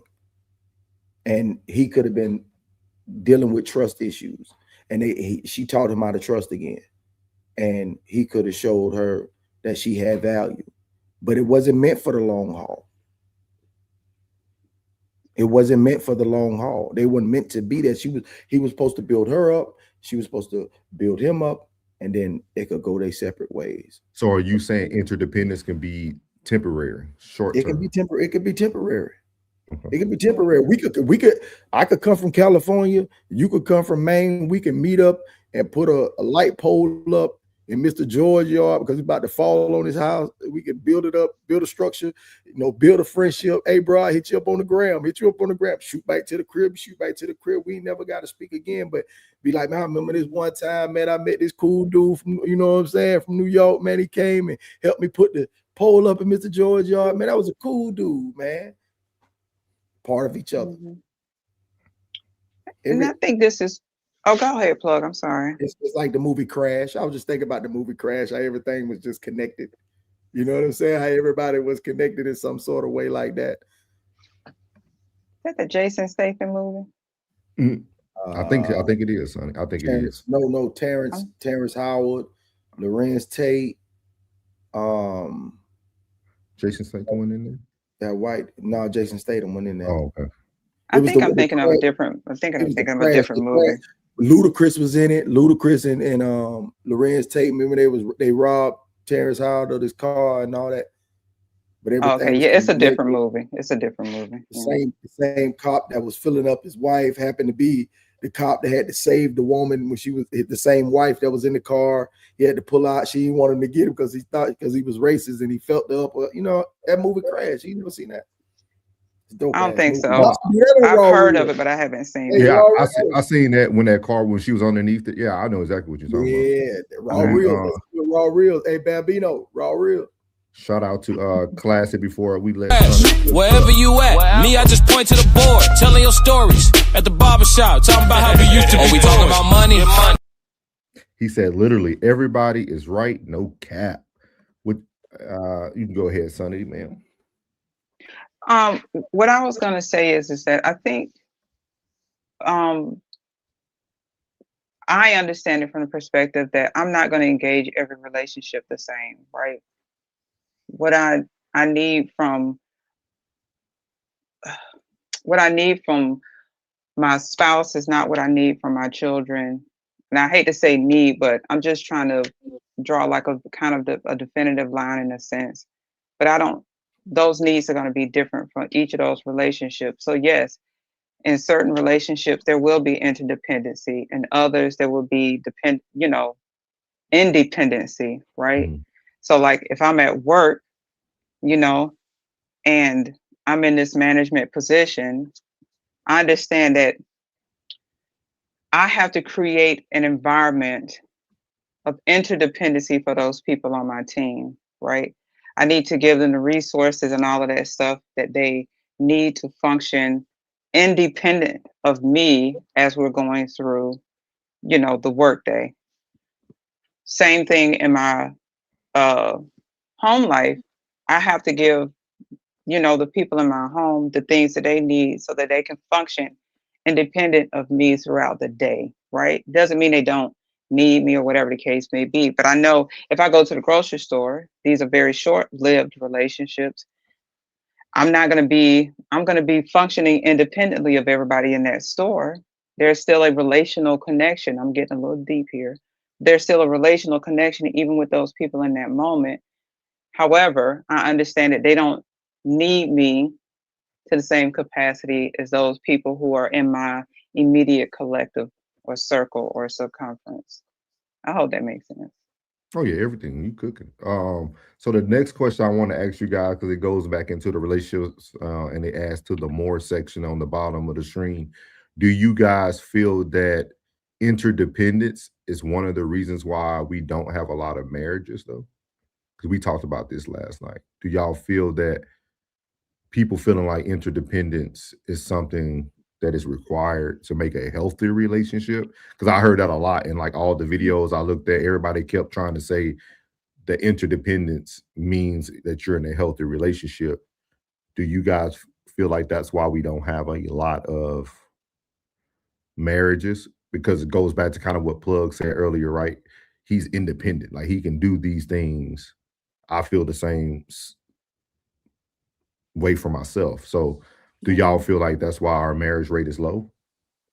No, I don't believe that. I think that just as well as interdependency is important in a marriage, I think that people also need to be individuals, and I think that they need to not lose their sense of personal identity. I think it's important and healthy to have both.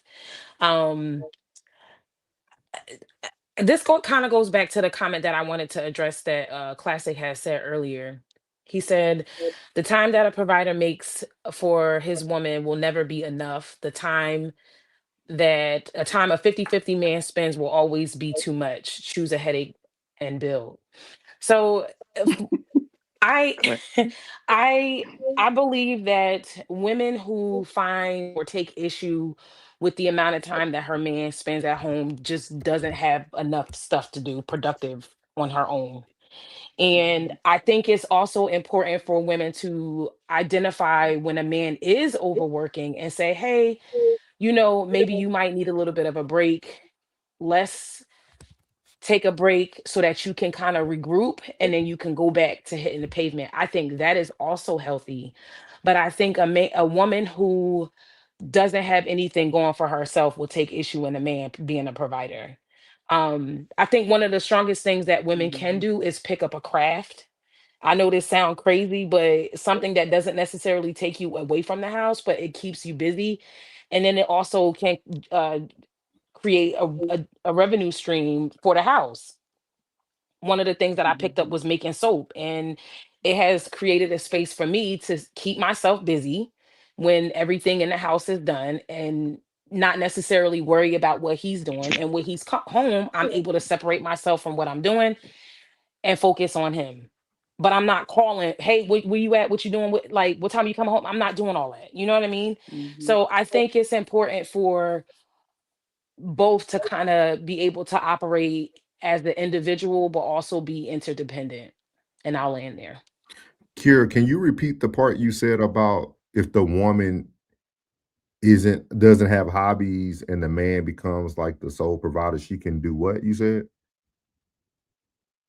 she'll find herself just being too consumed about him being busy, like too busy for her. He's too busy for her because she doesn't have anything productive to do. And that's just my opinion. You know what I mean? I could be wrong. My sometimes you guys don't take value in what I got to say, We love you. Come on now. Yes, Come on. We no, love what No, you got to say, Kira. Kira. that's not true. Because I, No, I'm just listen, messing I'm with you. trying I'm to. just You took that little Kira don't count comment a little deep, did yeah. you? No. You took that a little It's deep, all did no. you? You ain't It's mean it like I that, listen. I'm a very lighthearted person. I don't take anything personal. I get it. You know what I mean? I understand. I get I it. hope not. But no, I really think that women who take issue with man working and doing what he got to do as a provider just don't have enough stuff to do. Can I ask you a She got to question, find Kira? something with the and. Mm-hmm. Because before you finish, so like to stay where the woman that doesn't have much to do, she starts to overconsume herself with her mate who becomes the sole provider, right? So Mm-hmm. at that point, do you feel like that person becomes codependent instead of interdependent? Oh, for sure. For Okay. sure. Yeah, and codependency, like, she needs her man to regulate her emotions at all times, to regulate her thoughts at all times, to regulate, Mhm. what she's doing or where she's going at all times. I don't got listen. I I I I love my man to death. But I gotta work on what I gotta work on and the things that I gotta work on to make sure that our house runs smoothly and then also keep myself busy. And he gotta work on what he gotta work on. And then whenever it's time for us to come together, that's when the magic happens. You know what I mean? That's why whenever, even with the comment that I said yesterday, when after a 12-hour shift, buddy, is the gas is on the floor. The pedal is on the floor trying to get home. You know what I mean? Because it's peace there. I'm not nagging him about what time you coming home, what time well, you work too much. I'm not, I know I see what he's doing and he sees what I'm doing. So Mhm. and my biggest thing to a lot of women is make yourself an asset. Like don't make yourself a liability. Like men don't they don't require too much, but the things that they do require is major. So and I'll name And there. and did Talk the that ladies talk, Kira. agree? Wait, hold up, but did the ladies agree with the examples I was trying to give y'all last night about what I'm talking about? Y'all know what What I'm you talking talking about, about? Plug? Did you miss that? Did you miss that, Sonny? What It was was it? To prior. refresh my memory. It was it was prior to. I'm talking about like let him see something. Never I mind. cannot. Never mind. I don't disagree Never with mind. that, Plug. I think that's all encompassing, right? I think that's all encompassing. So All that. when you do you drop it to the floor? Yeah, Plug, I get it. Yeah, I don't disagree with that. Drop it to the floor. I was like just a bar stool or something. It just but no, I agree with Kira, and I think we touched on this on the first Queen's Code actually when I said it's important for women in a relationship to keep their individuality, right? It doesn't that doesn't take away from your relationship, but to keep your individuality because it is easy to get lost in being a wife and being a mom and being all these other things. And then when the dynamic shifts abruptly or changes abruptly, you're left with literally an identity crisis. I have watched it happen in people in all walks of my life. It shifts the dynamic, especially for women, not for men so much.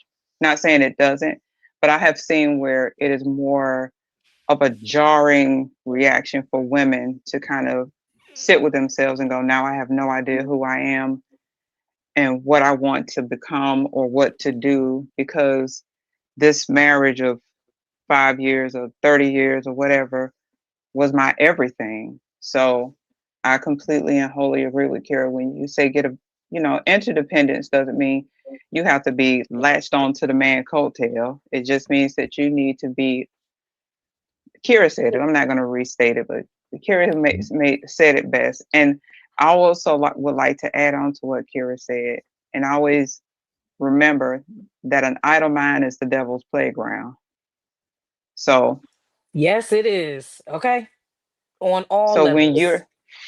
so when you sit there and you ain't got nothing to do, you're gonna find something to do, and it may not be the best thing, especially if you don't have you lack discipline or anything like that, compounds that. But when you're sitting in a space and you have nothing to do, and you've made somebody the point of your attention and they're not there, the idle mind is the devil's playground. We got money. Money. Let's talk about it. My money look different now. When I talk about 50, used to be $50. I'm talking about 50,000. Gotta move a little different. My maneuvers is in and out. Ain't trying to get spotted. Too introvert to be in the crowd. What we talking about money? Let's talk about. What we talking about cars? What we talking about women? Perfect song, because Real Talk is asking us tonight what we talking about. So we are actually talking about. We started off talking about being independent from a male and female perspective. Then we moved over to submissive from a woman's perspective, and now we landed here from a conversation last night by the lovely Miss Sunny, who brings nothing but great conversations for us. We're talking about interdependence, and just talking about how that work in relationships and throughout relationships and the importance of it and things of that nature. So that's what we're talking about tonight. But shout out to Real Talk, Shaded Reality. Thank you for the 20 ball, ma'am. It is greatly appreciated. Thank you. If you have anything to add, we do have the link in the chat. So if you would like to come up, we got about another 10 more minutes. So we appreciate everybody. She said, got it. Thank you, ma'am. Thank you again. Thank you. That's shmoney. Tristan said, but that's where your education as a woman can help the family. I said that on a different show. Your self-development is not just about you. You can how can your self-development help your husband? Agreed. I think Kira covered that. Yeah. In a little nutshell. So do y'all have anything else, Miss Sunny, Kira, that y'all would like to bring to the conversation? We don't have to stick just on this. I know we talked about a lot the other night. So is there anything else that you guys would like to discuss? These are very, very good discussions. I love these discussions. I actually wanted to touch on when you all were talking about, when Rain was mentioning about survival mode, and she was saying, like, as a woman managing a household by herself, that feels more like survival than it does, anything. I don't want to misquote you, Rain, but I kind of wanted to touch on that. I think people need to understand that they're just things that, regardless of how we try to get away from it, nature has determined a thing to be, and we cannot get away from what nature has determined a woman to be and what nature has determined a man to be. Women were not by nature designed to manage, lead, or however you want to, say it. Were not designed or built to run, pay for, and take care of kids alone. That is why it takes the both of us to make a baby, right? It takes a man and a woman to make a baby. Women are just not built that way. So when a woman has to take herself out of that nurturing position and then put herself in the role of the provider, she is going to negate that. Some of those nurturing responsibilities have to be negated because we have to function in the role of provider as well. So when you have to function as the provider, then come home and be the nurturer and all these other things that come along with it, you're functioning in survival because you're functioning out of what nature intended us to do. Nature intended us to nurture our children and our husbands, not run a household and do that and. So I just kind of wanted to speak on that. It is out of our nature to be, functioning in the capacity of a provider and a nurturer in a household. So, Sonic, do you think a woman can still have to enter survivor mode even in an interdependent relationship? then it's not interdependent. If she's entering into survival mode, she's not interdependent. So what do you think makes a woman kick into survivor mode? When she feels that her household is in jeopardy, if somebody comes in and all of a sudden I'm getting a notice in the mail saying my light's about to get cut off. I mean, wasn't that his job? I mean, if you're indecisive, I can tell you from personal experience, when I was dating, I had a guy who literally debated with me for a full 24-hour via text over just where to take me for dinner. And I was just like, if it has taken you 24 hours, and I just said, pick something. I made it the easiest way. Pick something. McDonald's, Starbucks, Dairy Queen. I don't care. Just pick something. And he is that indecisive. I am going to step away from that, because that means, in my mind, at that time, he's not going to be able to do the things that he needs to do to take care of my home if he's debating with me about where to take me for a date. And I know that might seem crazy, but to me that spoke volumes. As a woman who's had to do it, and you just can't pick a date, you can't just say, let's go here and we'll work it out. Like, to me, that's just not it. A woman has to, like the young lady said about I took notes, that's what I'm looking at, about the young lady stated about the submissiveness. A man's presence is going to tell you a lot. If he's sitting here negotiating terms and agreement over dinner, I mean, what happens when we got to pay a bill? He going to be like, well, you ain't got a 20 on it? Like, no, I ain't got it. So, this is a great conversation, Sonny. This is a great conversation. So, because it kind of goes back to what I was telling Rain earlier. Do y'all not feel like that's overgeneralization? Like, do you not feel that you're taking an isolated incident and then now you're being very trivial about how you perceive that could domino into all those things? What if this man had a history of trying to put his best foot forward? The women never liked it, so now he just wants to know really where Sonny wants to eat. Like, he really just wants an answer from you. Like, I know you're saying it's hard for him to make a decision, but what made it hard for you to just give him a location? Because that, to me, that would almost be okay. Well, I did. And then you have to understand, when I was dating, yes, ma'am, other men came with the date. They came with the location. They came with the time. It was born like boom, boom, boom, right? So I've experienced both. I don't look at this one guy as being the standard. I think that for me, when you're asking, and I think this happens a lot with women who head households, there's a level of very directness that she needs to see from that man initially, because she needs to understand that he's going to come in and take something off of her plate. If he coming in and he not taking nothing off her plate, then what is he there for? And I'm not talking about financial. I'm not talking about any of that. I'm talking about a thing. If you went and got Rain keys, he had access to her keys, or were like, hey, I'm gonna go take your car, fill it up and put some gas in it. Rain gonna be like, oh, here, take these keys. She's not gonna reject that. That's one less thing she has to do. Hey, I ordered some groceries.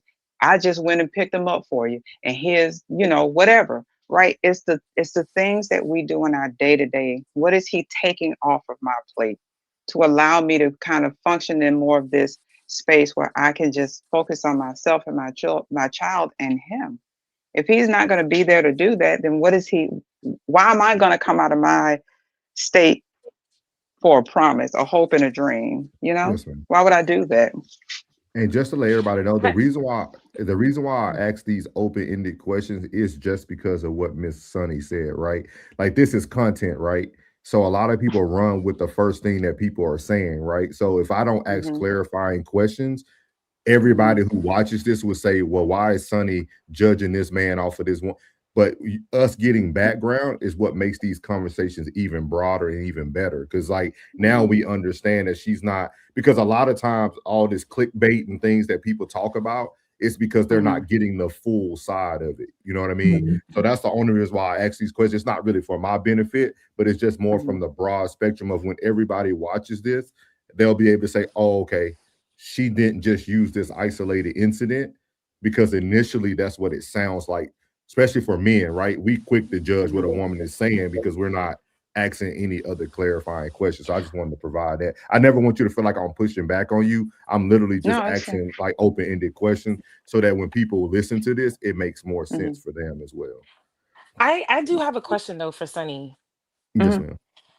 So I I totally understand how you feel about the whole like date thing, but if like whenever that situation happened, did you like voice that you need for him to be a little bit more direct and like in that situation? Yes. Like did you I was just okay. I said to him, I'm not picky. I like food. If you pick anywhere from, literally, I said, we can go to McDonald's. We can go to Chili's. I literally listed out restaurants, and he was like, so where do you want to go? I was like, you know what? If this is where we are, then this is sets the tone and tenor for our relationship. Then we're just going to be at this impasse every time a decision needs to be made. And it comes off as argumentative, it comes off as indecisiveness, and it comes off as like, for me, that's how it looked, right? It could have been something completely different, but when I initially meet someone, there are just things I'm going to look for that I'm saying, if I accept this now, I am probably going to continue to have this issue throughout the rest of my relationship. So that's kind of how I looked at it. Okay. But my second question is, like you had mentioned the gas situation. Like if a man, like what happens if a man doesn't offer to put gas in your car? Would you ever ask? Yeah. Oh, okay.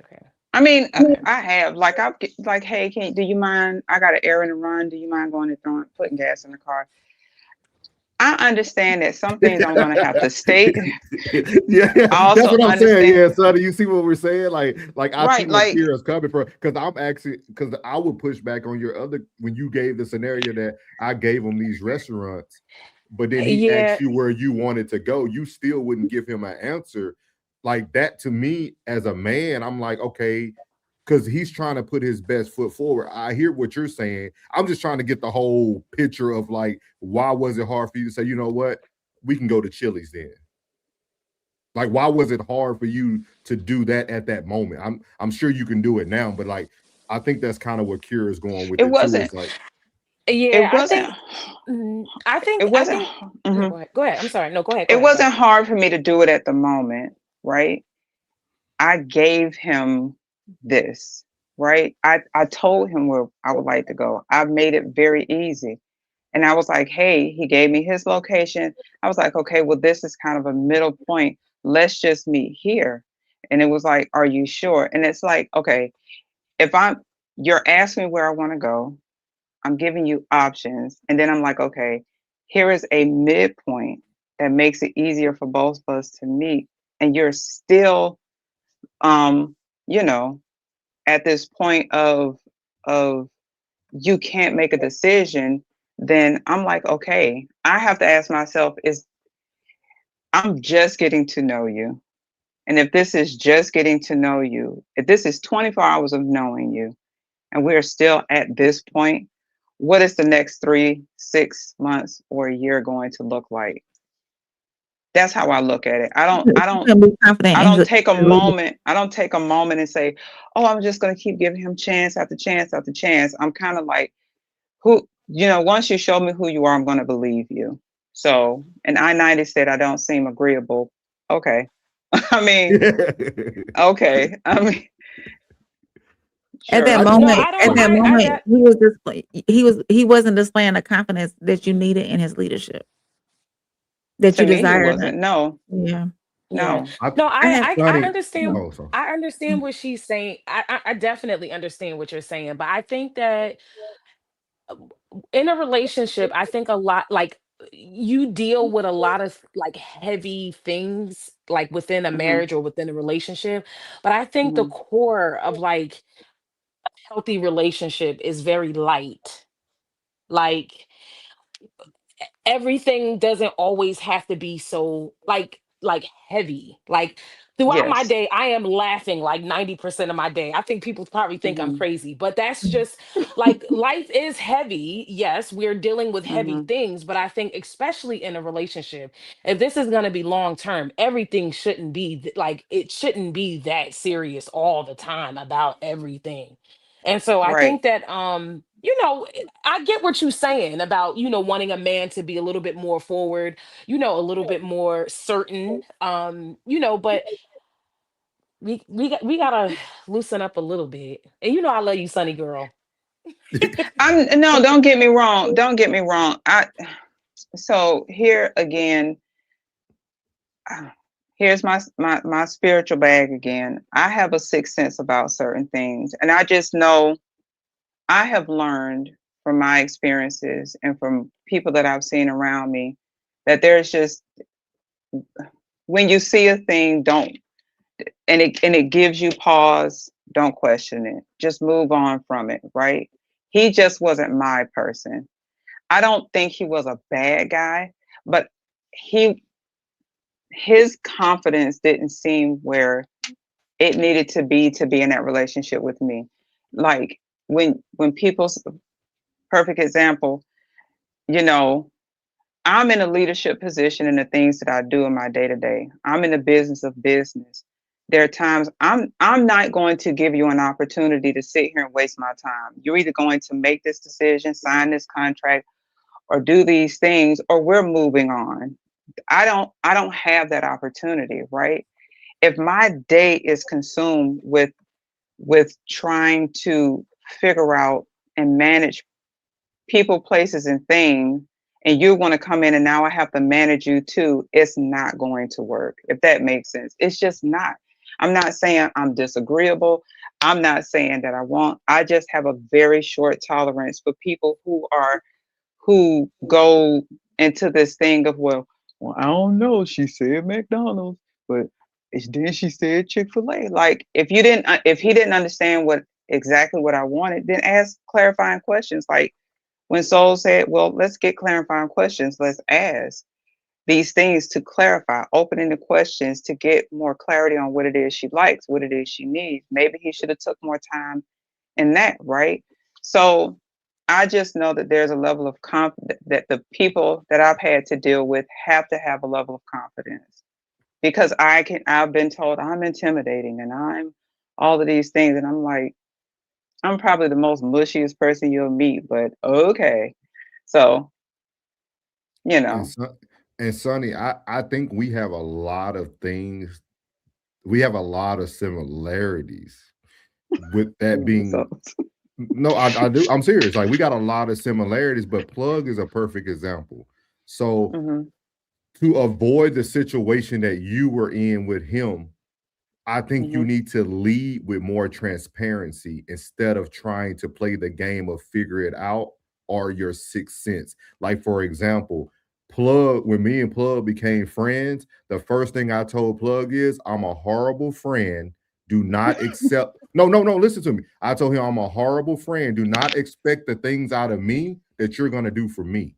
I told him that from the go. I said, because I got to be around Plug. I got to see how he truly treat his friends. But I wanted him to know that's not where I am and that's not my strong suit. He still took me on as a friend. And I feel like if Right. you start to lead into your relationships or your dating that way, you might have already missed your person. Because if you think about it, if you just take a step back and just be like, hey, Plug, um, I know you said you want to go on this first. I'm Sunny at this moment, not Norris, not Soul. So if I'm Sunny telling Plug like, "Hey, Plug, we plan this date. I want to let you know up front that I need you to pick the location and I need you to be very direct with what you want to do. I do not do well with people. Yeah. Like, because I think it's almost like, because you kind of said the same thing just a few minutes ago on your last explanation, because you said he should have asked more clarifying questions, but it's kind of hard when you're texting, you know what I mean? So I think if you can kind of just let them know in the future, whoever it may be, like, hey, I'm Sonny, and I'm telling you right now, throughout my life, I lead all day. I need a man. I think if more women lead in with what they need from a man, and that man doesn't set that standard, then it makes more sense. We want people off the street, because he has trauma too. He got past bad relationships too. So he could be treating Sonny the way that the other lady told him that she didn't like. He probably made a lot of decisions in the past, and that lady felt he was controlling, or he was a narcissist. So now he's like, hey, I'm just trying to meet you halfway where you want to go with. Like, I try to see both sides of it. And that's why I tell people very quickly my flaws, because I want you to be able to handle that. Well, I'm gonna tell you, Souls, if I ever had that deal with that, I'm finding the most expensive restaurant in the city. That's where I want to go. You want to ask me, that's what I'm gonna do. But I don't like doing that. But I'm joking. But hey, pick wherever you want. Pick whatever you want. But I'm like, if you're gonna give me the option, I'm like, you know what? I haven't had a great steak in a long time. Let me go on and figure out where this restaurant is. But no, I've worked on that over. Listen at you. I know, but I also knew a lot in a lot of my relationships. My communication, as much as I like to talk, I sometimes get very quiet in relationships because I become very observant. I'm telling all my business, but I come very observant, and a lot of times it gets taken as I'm kind of indifferent, or I'm aloof, because I don't react the way a lot of people expect me. So I can kind of understand what you're saying with like your friendships. When I meet new people, I always tell people I have the best heart, but I'm a horrible communicator. I don't text all the time. I don't call all the time, or whatever the case may be, especially with the type of work that I do. I can literally be on the phone all the time. And it's just like, huh? What you be doing?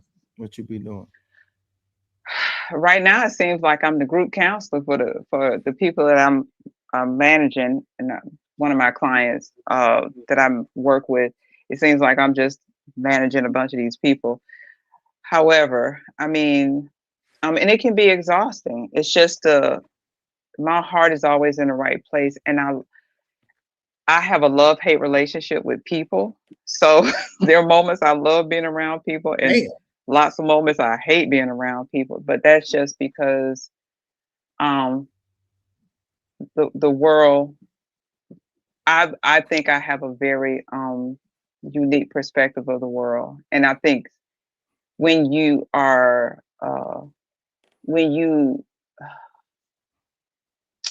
I'm gonna use one of these terms I don't like using, but when you kind of woke to seeing things from a different lived perspective, and you are willing to look at it, it's harder for you to build those connections with people, because people, as you kind of brought kind of at the top of this conversation, people can be extremely narrowed in their perspective, right? Cornbread is only cornbread. It can't be cake. It can't be anything else. It's only this, right? So I think a lot of times when you see the world in a broader scope, and it's not such a narrow perspective, it makes it hard for you to make connections with people, because people now have to understand I'm not going to say the thing that you want me to say to be in agreement with you, right? I might be the friend that tells you, no, I probably am going to be the friend that's going to tell you, no, that ain't it. Yep. That ain't it. Yep. And if you ask me, I'm like, are you sure I'm the one you want to ask about this? Because I'm going to tell you, whether you want to hear it or not. And I always say, if I'm giving you my honest perspective of a thing, understand that I like you. I have a level of respect for you. And, if I don't tell you, if I be like, if you like it, I love it, we're probably not cool. So, but I that's feel just you. my little I feel perspective. you, son. I feel you, Sonny. It's a lonely place to be in too. It's a long It because is. trust me, I like you feel like you're always the one complaining or have something to say. Like, trust me, I feel you. Like, so you always gotta almost be like you gotta play like the back seat to a certain extent. But then you only can stay there so long because you just keep watching it and watching it and watching it. And then so I definitely can relate. That's why I said I think we have a lot more in common. I just think all the people that I've been able to sit in rooms with, aka clients and patients, it changed my perception because I seen so many things fail from the misinterpretation of things. Like there's so many failed relationships just because of a word. Just because of like something very simple as he said he didn't want me.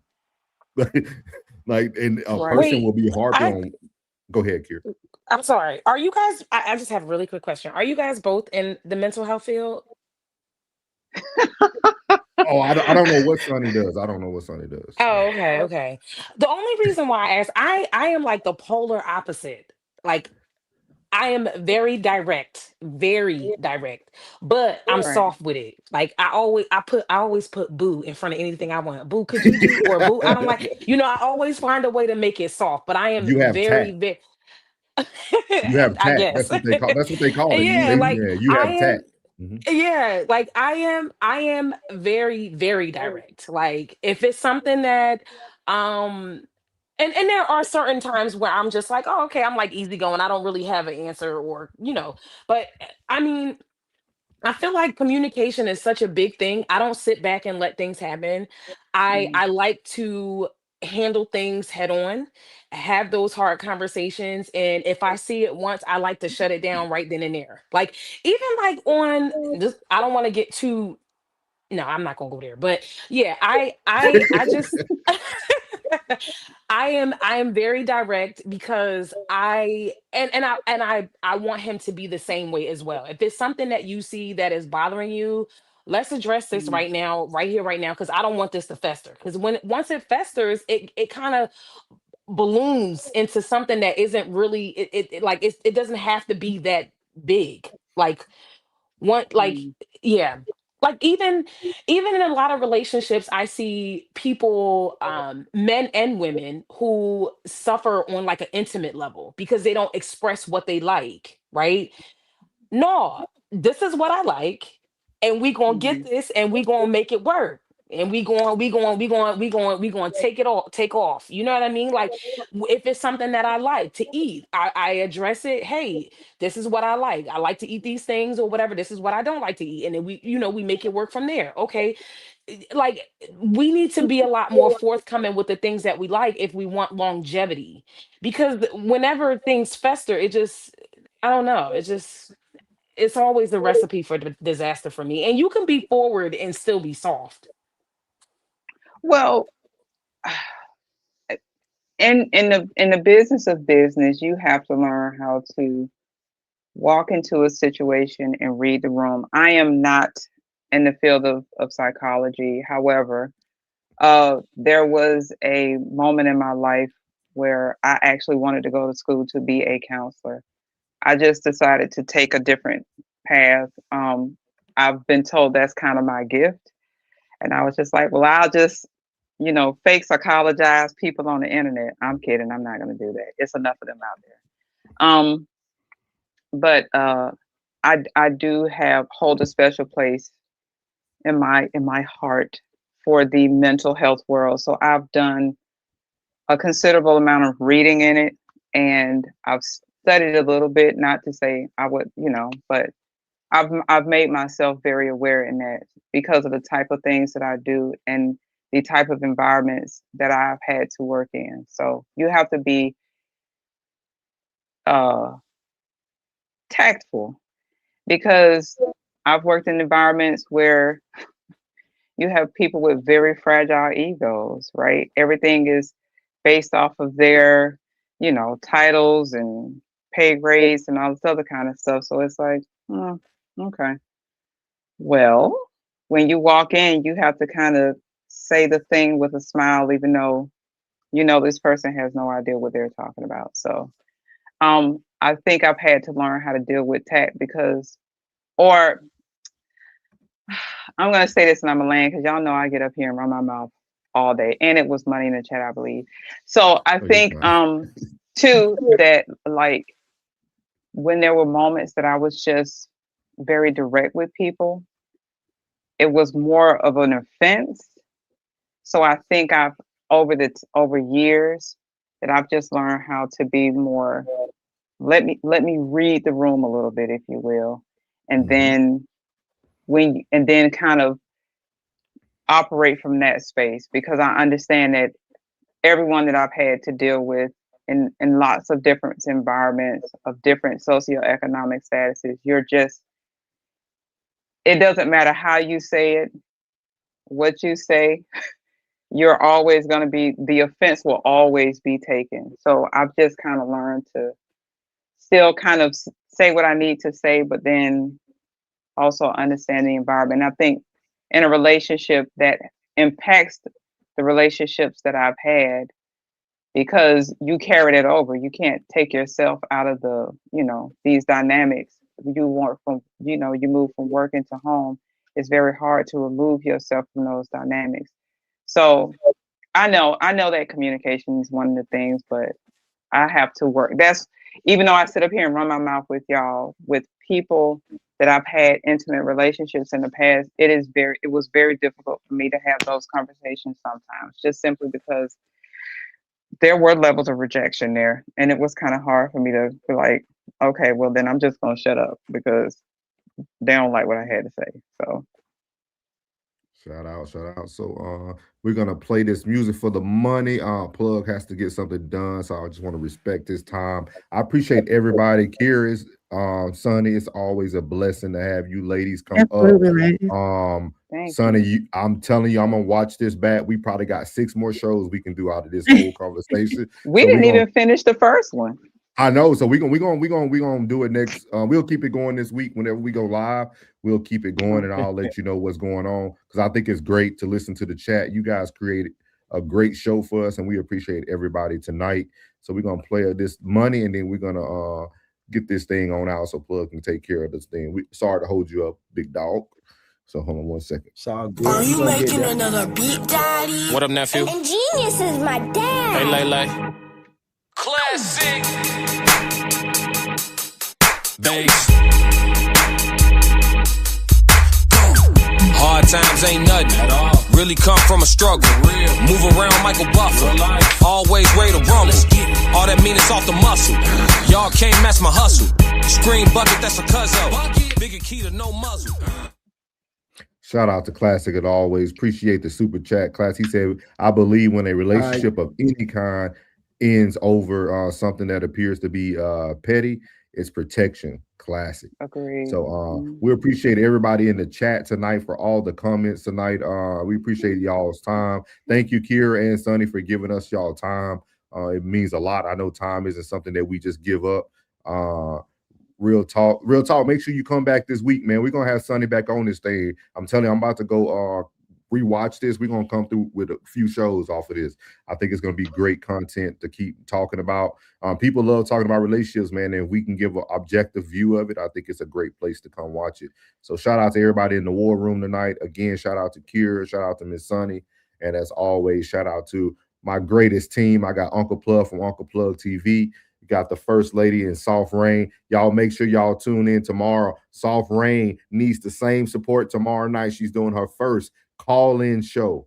Hotline with Rain. Y'all make sure y'all tap into the hotline tomorrow. If you're in the Discord, she'll be dropping the number that you'll be able to call in on early, so you'll get first dibs on calling in. We need all the raindrops in the chat.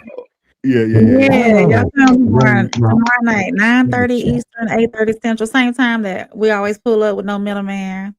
Make sure y'all come support. Yeah. Hey, real talk, come up. Let us know next time. Yeah, we love the story, but appreciate you ladies again. Kira, Sonny, thank you all so much. And as we always say, man, y'all have a great night. And the Raw Society is out.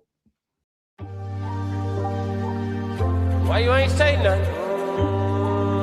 I'm only gonna do this once. You always knew I'd make it in the beginning. Why you ain't say nothing? You believed in me the whole time, for real? Yeah. I couldn't tell. You was around me from the beginning. Why you ain't say nothing? Why you ain't say nothing? Seen them hard times, couldn't kill me. Why you ain't say nothing? Why you ain't say nothing? Stages on moon getting bigger. Now you wanna say something. But watching my story, y'all winning. Why you ain't say nothing? Why you ain't say nothing? Why you ain't say nothing? Why you ain't say nothing?